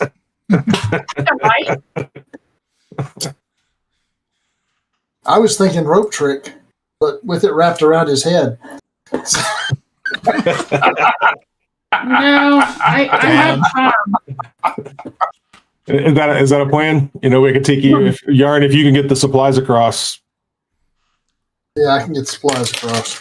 Actually, you're going to use Tensor? Then you just... Basically, I'll take you and then follow you. Tensors and fly. Okay. Cool. Okay. I'll ride with you. You can ride in the somebody can ride in the dish, because I don't think we have 300 pounds of a Tensor. Yeah. I mean, I'm tiny, so I'll hop on. Okay. Cool. I think Kiffi and plate armor pretty much well exceeds that weight limit. Probably. Okay. So a combination. So using a combination of the horse and the Tensor's floating disc, you spend a little bit of time ferrying people back and forth. You have your gear, and finally you are on the other side of this river. Again, you notice that even there was nothing in the water. There were no fish. There were no mollusks. Nothing. It's once again, it's just this dead air. Everything just seems dead here. So if you finally make it to the other side and you start to make your way through what you would almost kind of say are kind of like a Badlands sort of area. There are stones that jut up from the earth. Everything kind of looks almost kind of like it's a reddish clay, but once again, it has that ashy feel to it. There are more trees here, more dead trees. And every once in a while, you kind of notice that it looks as though they move. They don't move like in that they're mobile, like walking around or anything, but the limbs seem to undulate, and some of them look like they are like crooked hands as they kind of reach, but it's very slow. It just gives you this creepy sort of feel. And by the time you get to this one section, it's starting to get really dark. The sun is set, and now you're kind of in this dead wood where the trees cast very eerie shadows, and the air just holds it just holds nothing for you. It's not that it's hard to breathe. It just seems that it's oppressive.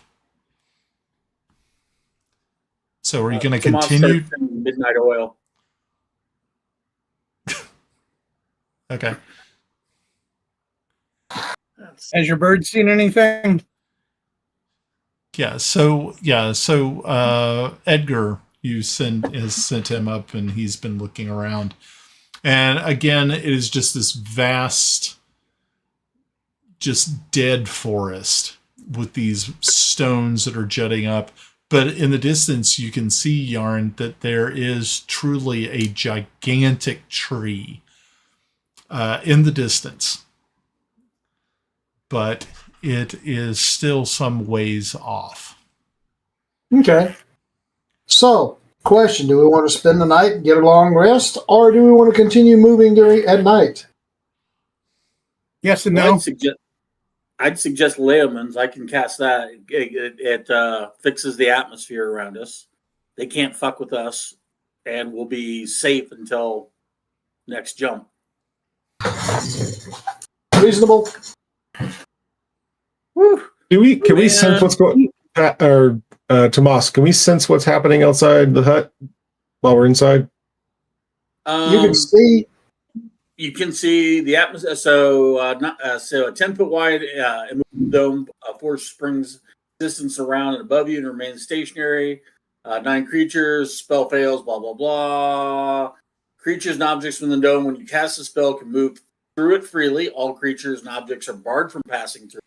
Spells and other magic effects can't extend through the dome or can be cast through it. Atmosphere inside the sphere is comfortable, regardless of whether the dome is opaque from the outside or any color you choose, but it's transparent from the inside. So we can see through it. Okay. Cool. Okay. So you're going to cast that? I am casting Layman's. Cool. Okay, very good. So yes, as you cast this, it appears before you. And I guess everybody can just kind of fit into it, I hope. Up to 9 critters. Up to 9 critters. Well, luckily, there's only 6 of you. So this works out really, really well. 7 critter. Is this episode 69?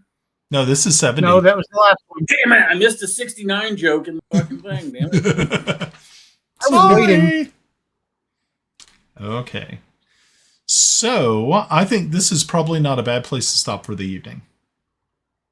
Agreed. This will get us close enough for next time, and then we'll be able to get everything ready for 71, and we'll have our special guest, and that'll be kind of fun. And we'll see how you guys. We got a lot of shout outs tonight. We have some people watching, stuck with us till the end, so I appreciate it. That is awesome. Yes, thank you. Awesome. So let's see, Rectiglobig Crift? Yeah, I guess it means that's correct. Orthodox Christ in German. Oh, okay. Okay? And then we have Joseph. Joseph, a regular. Thanks for coming back. A regular. Yeah, that's true. That's true. Yeah, thank you. We had another one in here earlier. Yeah, I think there was someone else. Nerdy Nez was on. Thank you, Nerdy Nez, for dropping by. That was very cool. Yeah. No, Yeah, this is awesome. Yeah, love it. All right, guys. So thank you all very much for coming out and playing this evening. Folks at home, thank you all for watching and sticking with us this evening. Make sure to check us out on our YouTube page. Just go to YouTube and type in The Mystic Syndicate. Look for us, not the band in North Carolina. You'll find us. Well, if you click on the wrong one, you'll know immediately that they're not playing Dungeons & Dragons. Also, make sure to check out our podcast over at iTunes and Spotify. Give us a listen over there. Just type in The Mystic Syndicate, and you can find us pretty easily. We try to post podcasts every week, every Saturday. And of course, when we go live on YouTube, which we did this evening, it's automatically there for you guys to watch later. And we definitely appreciate it if you would give us a thumbs up, a like, leave a comment in the comments section. That would be great. We'd love to hear from viewers. We also have a thing that if there is a magical device or a magical item that you would like to gift to the players or a player, you can suggest it. If you write up the stats for it, I'll give it a good look and see if it breaks the game so terribly that I can't use it, or if it's going to be useful and it won't break the game. Then we'll definitely use that and see what. Halldon's was also on. That's Russ. Oh, Russ. That's Screw that guy. Hey, Brian. We're starting. I'm getting better at getting people to jump in. So you want to try and do a giveaway next game too? Yeah, we can. So Nerdy Nez, thanks. Yeah, but no, I'm going to block that Halldon's guy. Why not everybody else does? So, I don't know what you guys are thinking. Are we going to do something next week, or are we taking? Do we need? What is next week? Next week is the 18th. Yes, I'm good. Okay, so good. This is wonderful. Glad to hear that. I don't know if everybody else is cool. 18th. Should be. I'm good. Yep, 18th is good. That's cool. What are you talking about? We're bound to Russ's schedule. We're bound to Russ's schedule. Okay. Says the man who is the biggest person that we have to work around. Yeah, that has nothing to do with my schedule. That's just I'm a fucking problem child. Point. First steps in admitting it.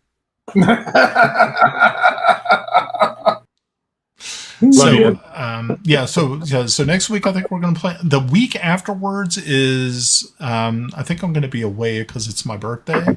So I'm going to be like doing other stuff.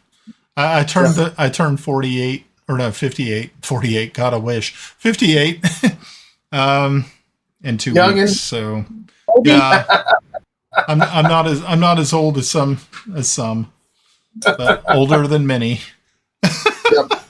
And Melinda and I will not be available on the 2nd of October. Okay. Cool. 2nd of October. We might be able to work something in, Brian. Maybe I'll run a game. Cool. We talked about the Guardians of Greyhawk game. Yeah. Something a little bit different where it's a one shot where players can bring in their, bring in multiple characters and decide what one they want to play. And maybe I can do something there in that week of the 22nd. Let me look at it. Okay. Yeah, sounds good. All right, guys. Well, thanks again. And anybody have any parting thoughts or anything for the evening? Crickets. I'm tired of fighting vegetation. That's okay. You know what? That's okay. The only way to save Way City is to destroy Way City. What the? Okay, I don't know. Well, because they were using defoliant and everything around to fucking get back the nips that were in the wire. So.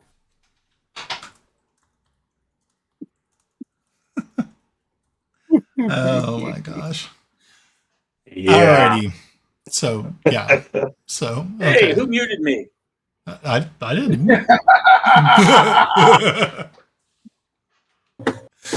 Okay, guys. Y'all have a good night, and we'll check with you all later. Night. Good night. Thanks, everybody, for Well, tuning in. see you next week.